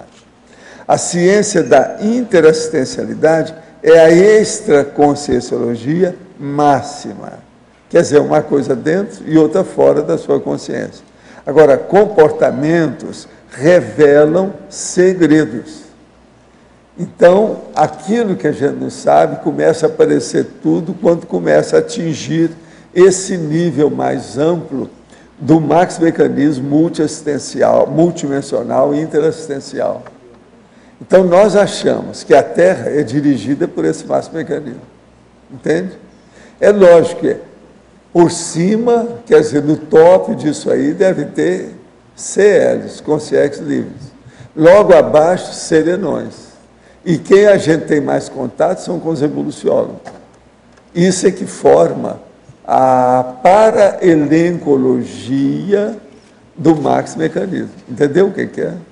Professor Valdo, Professor, podia só explicar o que seria a paramidiologia? Para o quê? Paramidiologia, o número 19. O 19. Paramidiologia. Isso aí é o seguinte: como é o seu processo, por exemplo, de você ter a comunicação extrafísica? Isso aí é que seria educação ampla, maior, entende? É esse que é o caminho. Mas você quer lê mais ou menos o que está falando aí no início. Dá pra você... você não tem? Então tá. Mas olha, isso que ela estava perguntando é isso aí. Esse verbete, então, já saiu. A pessoa tem que saber. Agora aqui, de que maneira alguém se torna serenão sem conscienciologia? Não, o processo é o seguinte: o serenão sempre existiu em outros planetas evoluídos e sempre existiu também desde a antiguidade na Terra, mas é devido ao processo da evolução. Agora, os planetas, com o passar do tempo, eles alcançam o nível que o povo começa a entender o que é conscienciologia, principalmente quando começam os cursos intermissivos, que é o que manda. Não digo sem estudar a consciência, mas sim sem o CAEC, seus livros publicados, sem as terturas online. Segundo o senhor, o serenão já existe há milênios. De que modo ele conseguiu essa façanha? Ele conseguiu por quê? Muitos devem ter já virado serenãos até no outro planeta. Depois ele apareceu, ninguém sabe como é que é. O que é que eu já falei? Que esse planeta é muito novo, ele não tem cara de ter criado ou gerado serenão. Entende como é que é? Agora, nós somos pré-serenões aqui. Agora, os serenões que tem, eles já vieram bem avançado, chegaram aí apenas burilaram a situação. Deve ter sido isso. Agora aqui, professor, o senhor tem alguma opinião sobre a dificuldade econômica que estamos a passar em Portugal? Não se compreende como é que nossa classe política não evolui. Estão a pedir todos os portugueses sacrifícios tão grandes que cada vez está mais difícil. Conseguir um dinheiro para fazer deslocações para os cursos de conscienciologia e ter dinheiro para tudo em geral, saúde e educação dos filhos. Isso é difícil não afetar os nossos pensantes. Quando é que o mundo em geral vai mudar? E não sermos corrompidos com todos esses interesses econômicos. Olha, não tem jeito, isso aqui é uma pessoa que está falando de Portugal. Aqui o problema todo é o seguinte: se começar a passar muita dificuldade, o ideal é arranjar uma lavoura, começar a plantar, porque assim mantém o processo da alimentação. Eu falei isso já há muito tempo, quando eu estava em Uberaba. Ajudei o povo a fazer plantação. Lá o povo não conhecia muita cenoura, eu incentivei a plantação da cenoura para ajudar as vitaminas, o que era tal. Eu acho que a Argentina, Portugal, alguns países da Europa precisavam de voltar para a natureza. A natureza é o máximo, a gente planta, ela dá e não cobra nada. Isso é o máximo. O sol, a chuva, ajuda todo mundo. Então eu acho, em vez de estar matando cachorro do jeito que já fizeram na Argentina, para comer, para poder sobreviver, vão plantar, porque a terra dá as coisas. E não é tão difícil assim, em pouco tempo a pessoa se mantém a sobrevivência dela. Outra coisa, terra sempre tem. Mesmo em Portugal, tem muito lugar que não está habitado, não estão usando. Lá perto mesmo, lá da IAC, tem lugar todo desabitado, grandão. Você roda de carro assim, vê muita coisa, tudo livre. Agora, e o Brasil? Se nós formos falar do Brasil, então é uma vergonha, porque aqui são 1000 quilômetros, tudo limpo, não tem nada. Está tudo aí para ser explorado. Como é que fica? De modo que o problema dos interesses econômicos depende também da gente. Nós temos que ver o que é que se passa e procurar arranjar um pé de meia mais sólido. Agora, Portugal, o mal que a nossa amiga está falando é que eles são conservadores demais. São conservantes, conservantistas. Isso aí é difícil, eles não querem fazer renovação de nada. Tudo eles dão conta. A pessoa fica de uma maneira sólida, do mesmo jeito. Isso aí não ajuda, né? Portugal está difícil.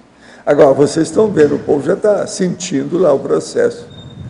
O problema na Europa está bravo. Todo mundo está chegando lá, está falando disso aí para a gente.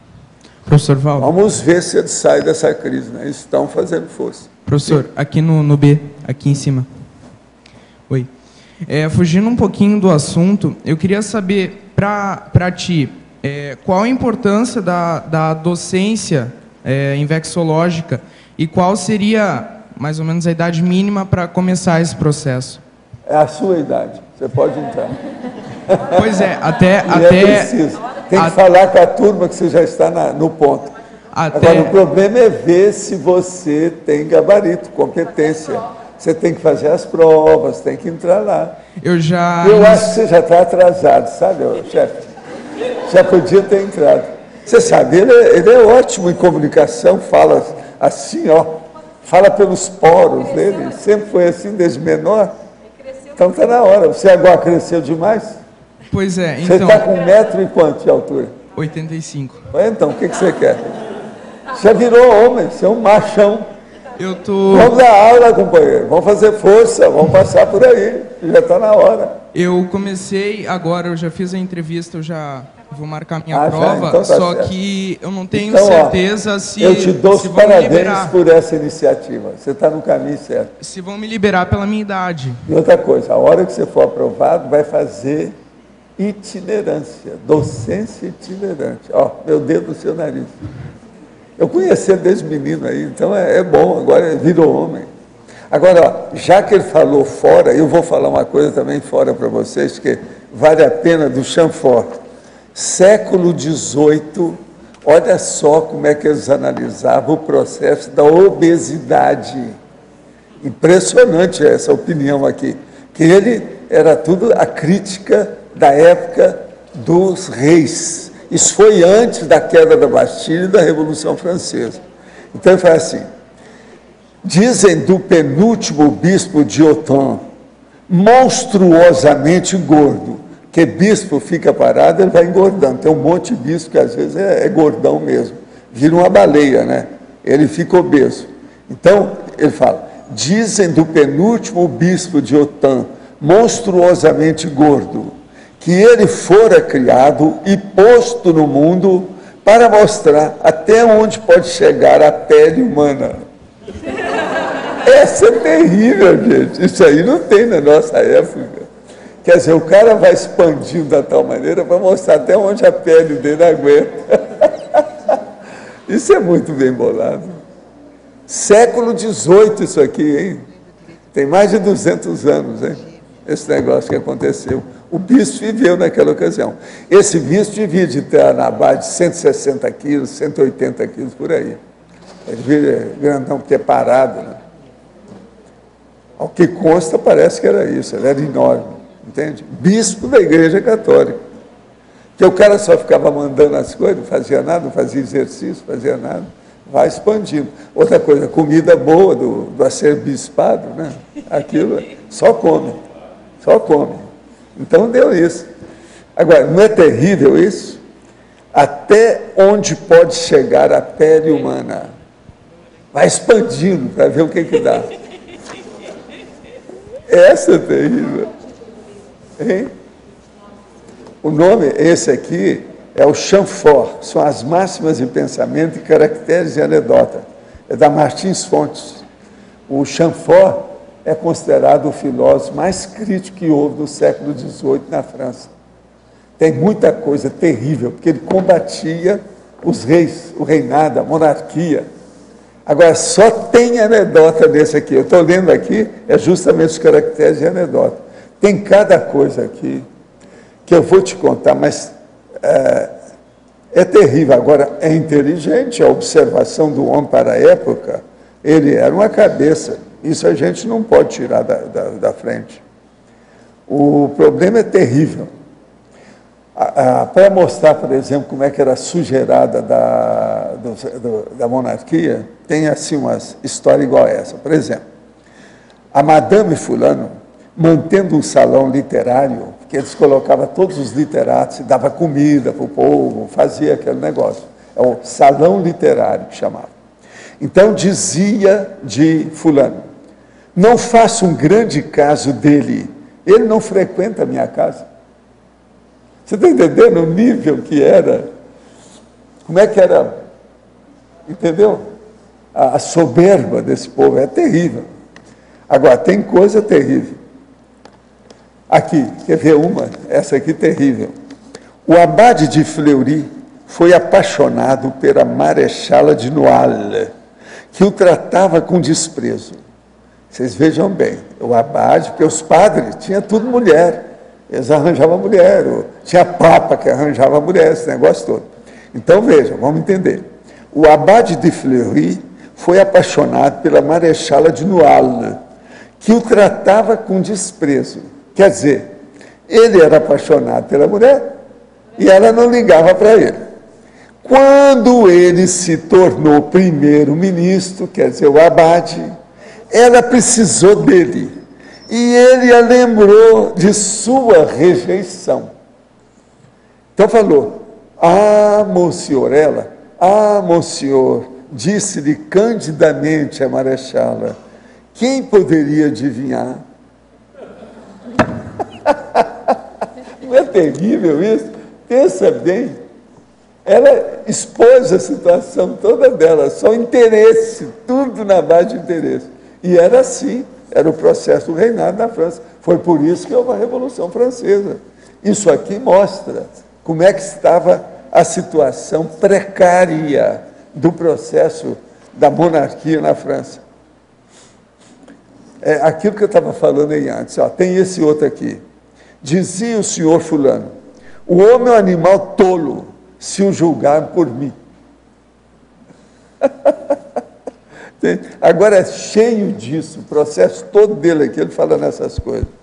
Agora, o senhor fulano aqui dizia que deveria ter se aplicado ao casamento a política relativa às casas, que são alugadas por um contrato de 3, de 6 ou 9 anos, com direito de compra se a casa lhe convir.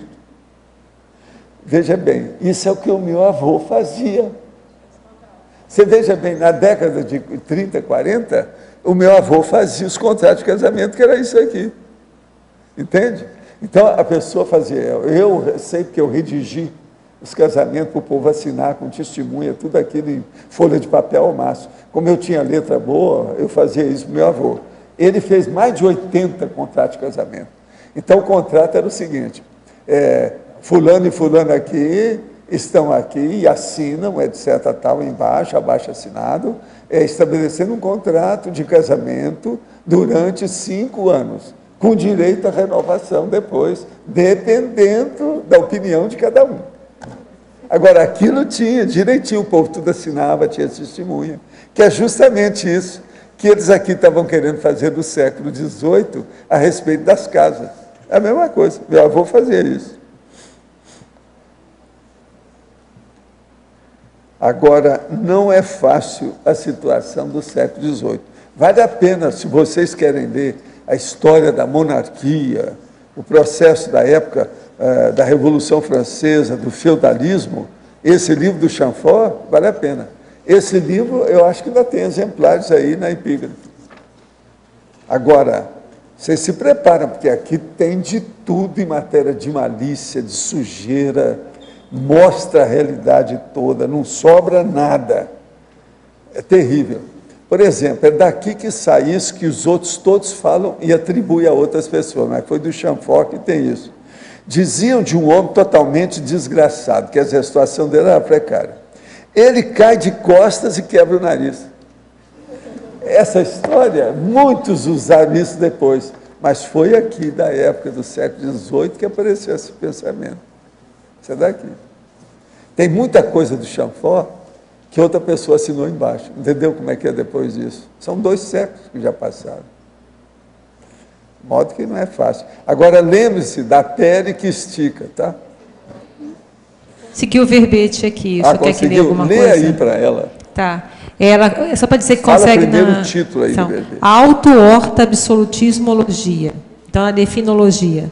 A auto-orta-absolutismologia é a ciência aplicada aos estudos específicos sistemáticos, teáticos ou pesquisas e vivências da decisão magna da consciência lúcida sobre alguma postura crítica, constituindo automanifestação marcante do primado do paracérebro, o turning point evolutivo e o dia D da mega-decisão na estrutura da autoevolução e da autoprogramação existencial. Importa esclarecer que a auto-orto-absolutismologia difere frontalmente de 4 conceitos: absolutismo, absolutismologia, auto-absolutismologia e anti-absolutismo, bem como do crescendo patológico, moderação, absolutismo.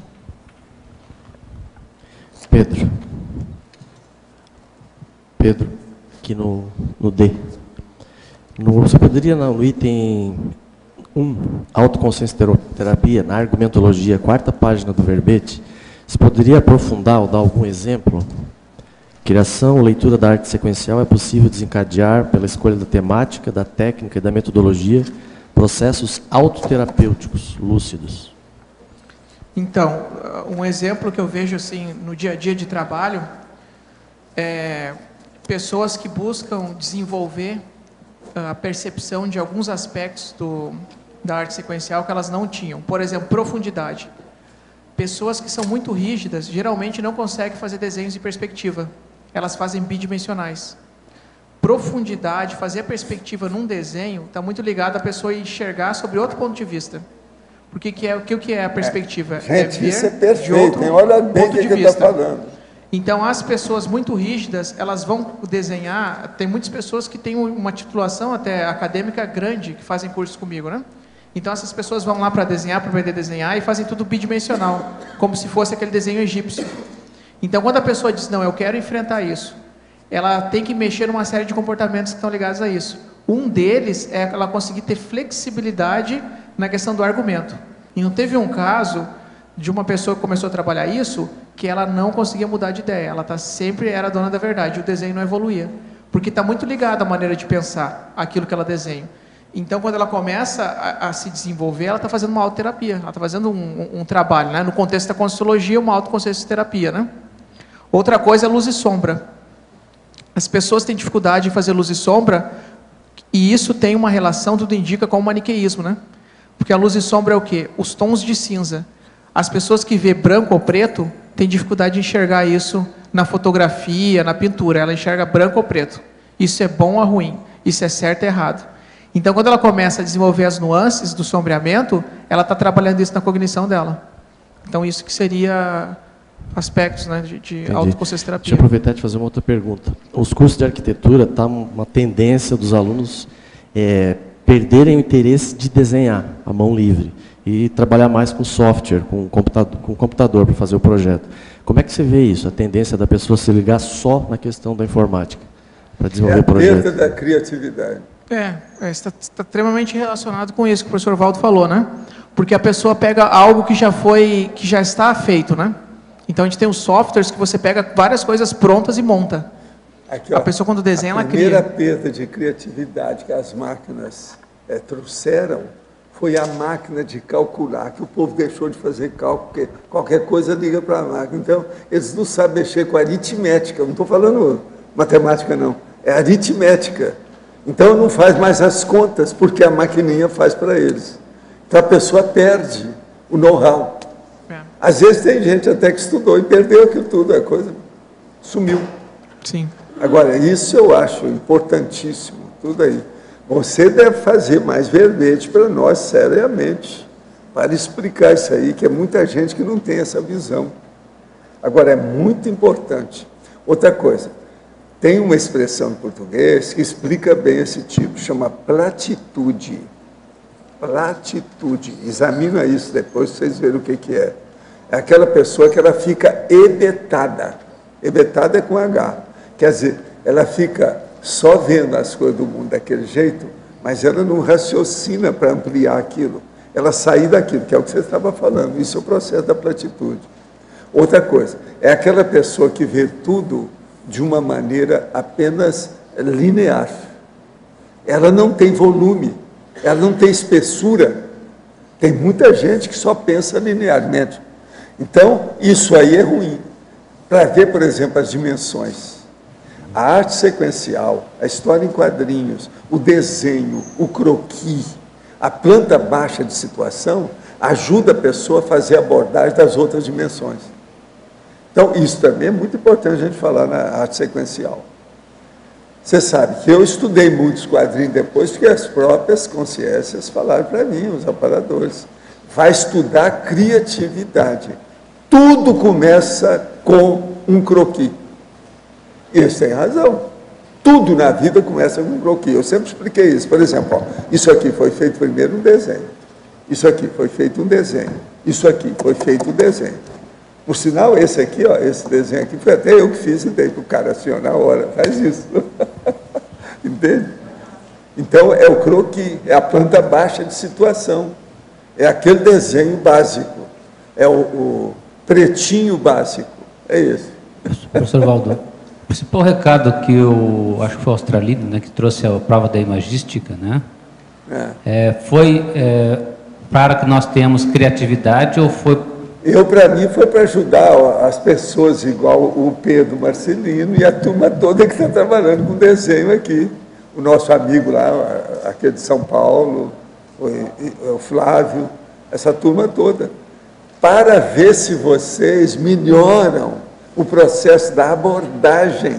Não é só gráfica, não, mas é a abordagem conteudística da forma. Isso é a morfologia. Eu estudo a morfologia. Você não acha? Sim, sim. Porque, assim como o Pedro comentou, ela é também conscienciométrica, né? Você pode... Agora, ó, é muito importante, porque o que a gente vê é que muita gente aborda a morfologia de modo errado. Então, por isso é que tem, por exemplo, aqueles que eu chamo os mutantes, os paramutantes. É uma abordagem morfológica errada do próprio corpo. Se uma pessoa ela tem a morfologia errada e a abordagem não é boa, ela não entende nem o corpo que ela tem. Isso começa a afetar o processo sexual dela, do corpo, somático, a situação toda. É daí que começa, depois, com o tempo, o problema da você está entendendo? Mutaciologia. É a mutação da pessoa, que ela não consegue segurar a força da transfigurabilidade dela. A falta de clareza da morfologia, a falta de entendimento, domínio da morfologia. A falta de compreensibilidade do que é forma e de que modo que pode existir isso. Agora, veja, o contrário disso, em vez de haver esse processo dessa mutação, a coisa séria da nossa amiga lá, por exemplo, a italiana, que é capaz de movimentar e alterar todo o processo de holopensência física. Isso é o máximo. A veronesa é isso. Ela é a especialidade dela. Agora, veja, isso ajuda demais nas retrocognições. Eu fui em Verona, então ela virou para mim e falou assim, ó, você quando esteve aqui e morou as temporadas, isso aqui não era assim. Então, mexeu assim no negócio, igual o Mandrake, o mágico, sabe? Fez assim, pum, na mesma hora que ele mudou toda a paisagem, todo do jeito que era. Lá era muito mais verdejante, tinha muito mais natureza. Devido às vidas e os séculos, aquilo tudo mudou. Então, Verona não é mais do jeito que era. Agora, é impressionante eu ver aqui durante o dia, a hora que eu saí, ela mostrou para mim a situação, como é que era. Porque a tendência seria as consciências mais evoluídas até mudarem a morfologia intrafísica também. Né? Não, e aí você perde também não dá tanto valor mais para o problema de forma, porque você vai querer ver o conteúdo das coisas que indica aquela forma. E outra coisa, o caminho nosso é desaparecer todas essas formas dentro de uma bola de energia com muita lucidez, que é o corpo mental. A gente não sabe para onde vai isso, como é que é a situação. Então, a geometria é importantíssima nós estudarmos. O croquis é importantíssimo, o desenho é seríssimo. Não tem escolha. Todo mundo é praticamente obrigado pela evolução a entender isso aí. É aquela velha história de dominar para poder se livrar do processo da forma no futuro. Né? E outra coisa, o serenão, ele só sai daqui depois que ele dominou todos os processos intrafísicos. Como é que uma pessoa vai dominar os processos intrafísicos sem conhecer o processo de forma? A morfologia é tudo aqui. Tudo é forma. Como é que faz? Então, a geometria, olha a seriedade disso. Olha o valor que isso tem na nossa evolução. Seríssimo. Por isso que eu dou sempre valor pelo processo da arte sequencial. Eu fiz arte sequencial igual ele. E outra coisa, eu ganhei muito dinheiro para comprar meus dicionários. Então, a história em quadrinho, para mim, é ícone, é um ídolo. Você está entendendo? Que me ajudou demais. Naquela ocasião, gente, 10 mil reais era muito dinheiro. Não é fácil. Agora, eu fiz isso até os meus 14, 15 anos. Lá embaixo nós temos revista com meu nome, tudo isso. Entende? Dos concursos que eu ganhava. Valdo, no Projeções da Consciência você fala de uma personalidade que é o Carnot, que ele fazia aquelas transfigurações extrafísicas. Ele teve algum envolvimento com arte especificamente, ou era mais o domínio da imagética? Ele trabalhou em vidas anteriores com essas coisas e no processo dele. Agora, ele tinha o problema do detalhe igual o desenhista. Então, por exemplo, ele era capaz de sentar e desenhar uma locomotiva com a proporção exata e todos os materiais da locomotiva, sem olhar nada, assim, ó, ele ia fazendo à sua frente. Agora, com o tempo, porque ele lia demais e via demais, fazia muito desenho. Então, o Carnot, com o tempo, naquela época, a década de 30, 40, o povo do interior do Brasil achava que uma pessoa que estudasse mais ia acabar ficando doida. Então, eles achavam que o Carnot era doido. Eu me dava muito bem com ele, eu criança. Que eu entendia o que ele estava fazendo por causa dos desenhos. Agora, ele não era doido do jeito que o povo achava, mas ele era excêntrico. Perante aquele povo anafa, totalmente, você está entendendo? Não tinha jeito.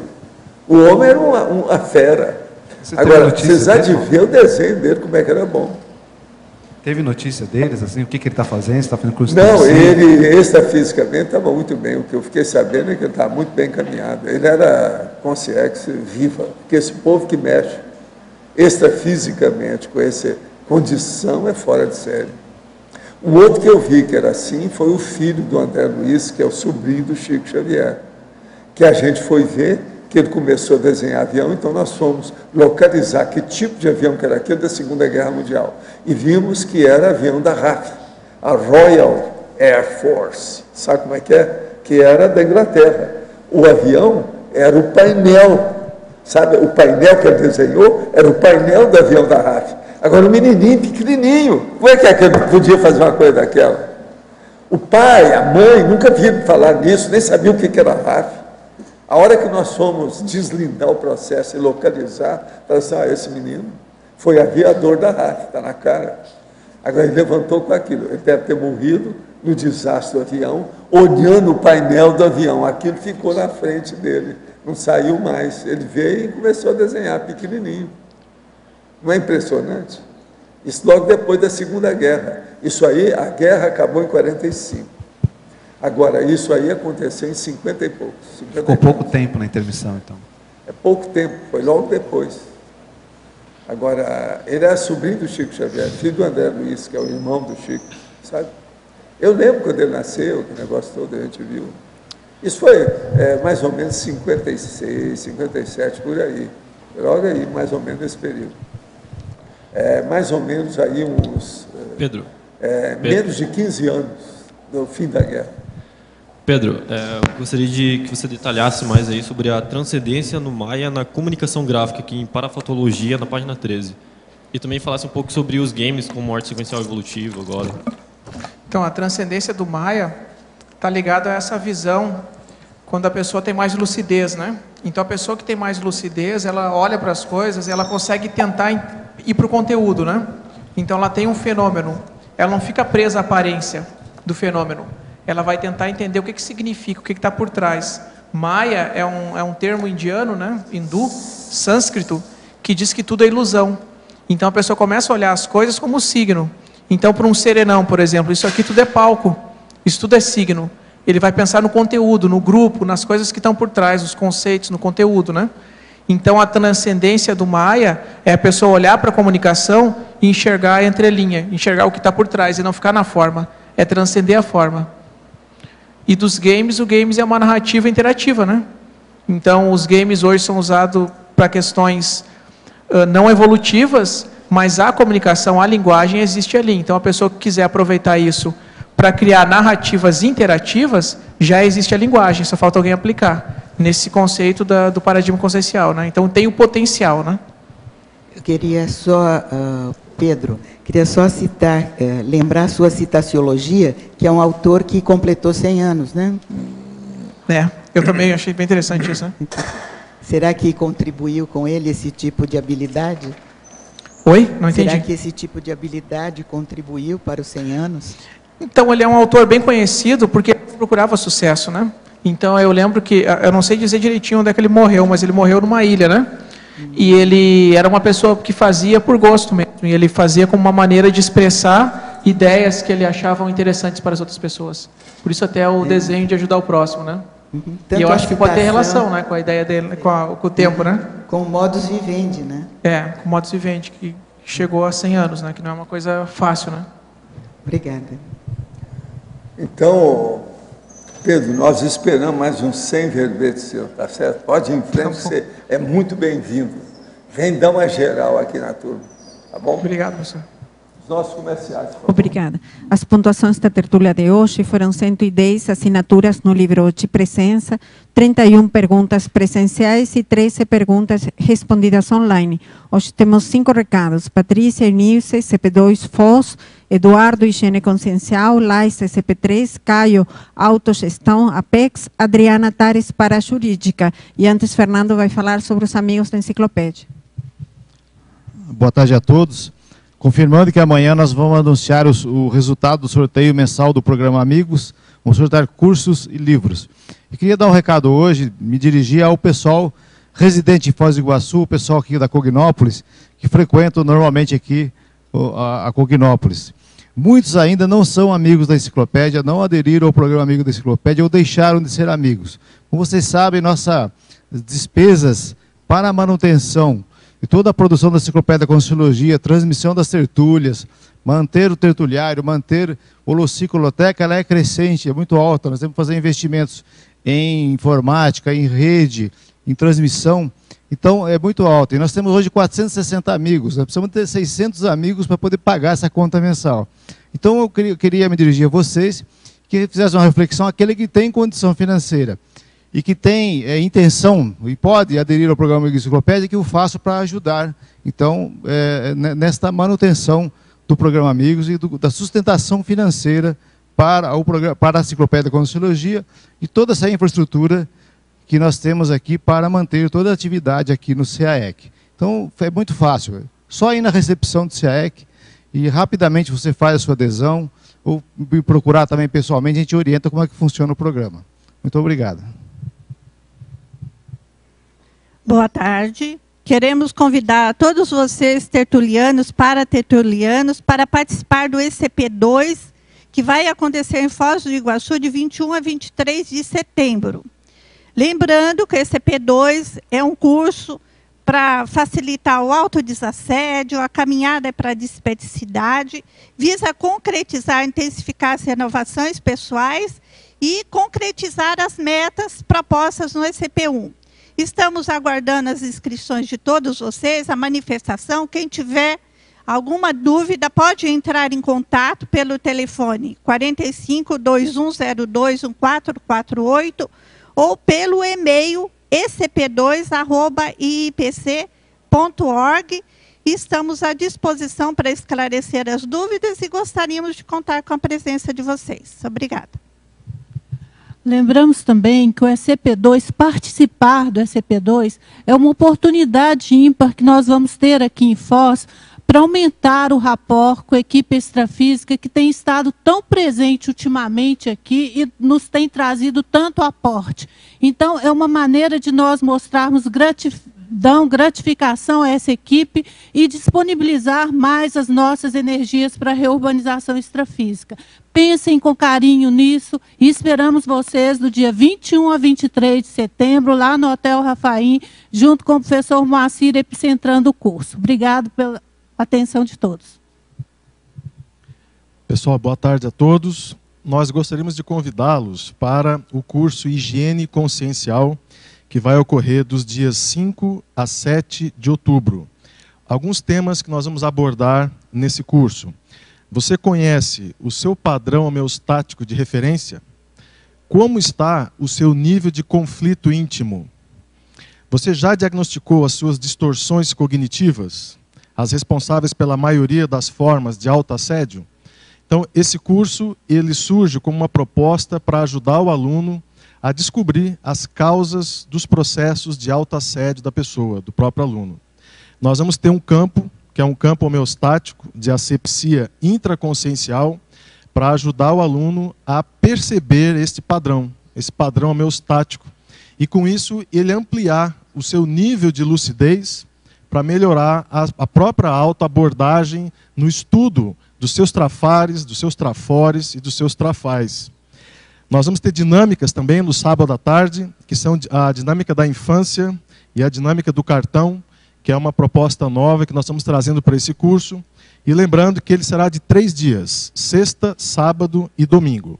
Então, inscrições na recepção do CAEC, curso iniciando no dia 5 de outubro. Obrigado. Olá, eu me chamo Laisa e em nome da Sinvex eu tenho um convite especial para fazer aos tertulianos e teletertulianos. O convite é para vocês participarem conosco do SCP-3 Procampus de Infecciologia, que acontecerá em 2013, nos dias 19, 20 e 21 de julho. Será em Foz do Iguaçu, no Hotel Rafaim Palace, e o professor Epicom é o professor Hernandes Leite. Na semana passada, a Sinvex ela esteve convidando os participantes do SCP-2 de São Paulo para estarem conosco no SCP-3, e a professora Adriana foi a Epicom do curso. Então, vou passar a palavra para ela também fazer um convite para vocês. Bem, o que eu tenho para dizer para vocês é o seguinte: eu tive a oportunidade de participar de 6 cursos do SCP-3. E o que eu vejo é que é um curso que ele é muito peculiar, ele é muito marcante, porque sempre ele tem um motivo ele tem um propósito muito específico, né? Ajuda algum campus, já teve Pro-Campus OIC, já teve Pro-Campus da IAC, então ele é agora o Pro-Campus da Sinvex. Então, com isso, há uma mobilização assistencial muito ostensiva e muito significativa. Então, o que eu posso dizer é que vale a pena participar desse curso. E só reforçando que a Sinvex está com um stand durante a jornada de saúde, hoje e amanhã, lá no campus da OIC. Além das inscrições presenciais, nós também estamos fazendo inscrições à distância. Então, quem tiver interesse, só mandar um e-mail para scp3@sinvex.org. Eu lembro que o valor do investimento no SCP-3 ele é R$1.000, mas em 2012, como a gente está fazendo as inscrições com antecedência, nós conseguimos aplicar um desconto de 25% para quem se inscrever agora em 2012, ou seja, o valor fica R$750. E, além disso, também um parcelamento sem juros.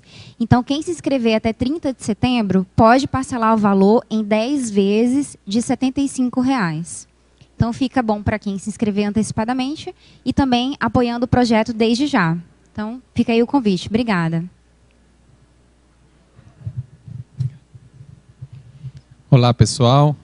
Em nome da Apex, estou aqui para convidá-los para um curso que acontecerá amanhã. É o curso Autogestão Existencial. Nós vamos tratar do tema das áreas da vida, vamos discutir bastante a área da vida, vamos tratar da agenda pessoal, o desenho dessa agenda, das rotinas úteis. Também vamos tratar do tema de auto-organização, autoplanejamento, envolvendo uma série de 2 dinâmicas específicas para tratar da agenda pessoal e do autoplanejamento. O curso é um dia apenas, são 5 horas de atividade, começa amanhã às 9 horas da manhã, e aí tem um intervalo para tertúlia, depois finaliza às 17h30. Então, estão todos convidados, as inscrições são feitas no CAEC, ali na recepção, e ele está com um custo subsidiado, é só acessar os dados lá. E também convido vocês, os teletertulianos, para participar da Web Conference, conferência online da Apex, que acontece todos os sábados. Hoje, às 15h30, novamente, nós teremos o tema A Expansão dos Horizontes como Atitude Pro-Proexis. Basta acessar o site www.apexinternacional.org. Muito obrigado. Olá, boa tarde. Eu queria lembrar que agora, às 3 horas, 15 horas, aqui no CAEC, vai haver a palestra da Tares para Jurídica. O tema é para direito e conviabilidade. Então, vai ser feita uma série de correlação entre o nosso convívio no dia a dia, nossa relação no dia a dia com o outro e o que isso tem a ver com a paradireitologia. Agora, às 15 horas, a professora Cristina Vicentim e eu, e vai ser transmitido online também, paradireitologia.blogspot. Estão todos convidados. Obrigada. O verbete da manhã é Polidez Fraterna, especialidade Comunicologia. Autora, professora Ana Seno. Obrigada e boa tarde a todos.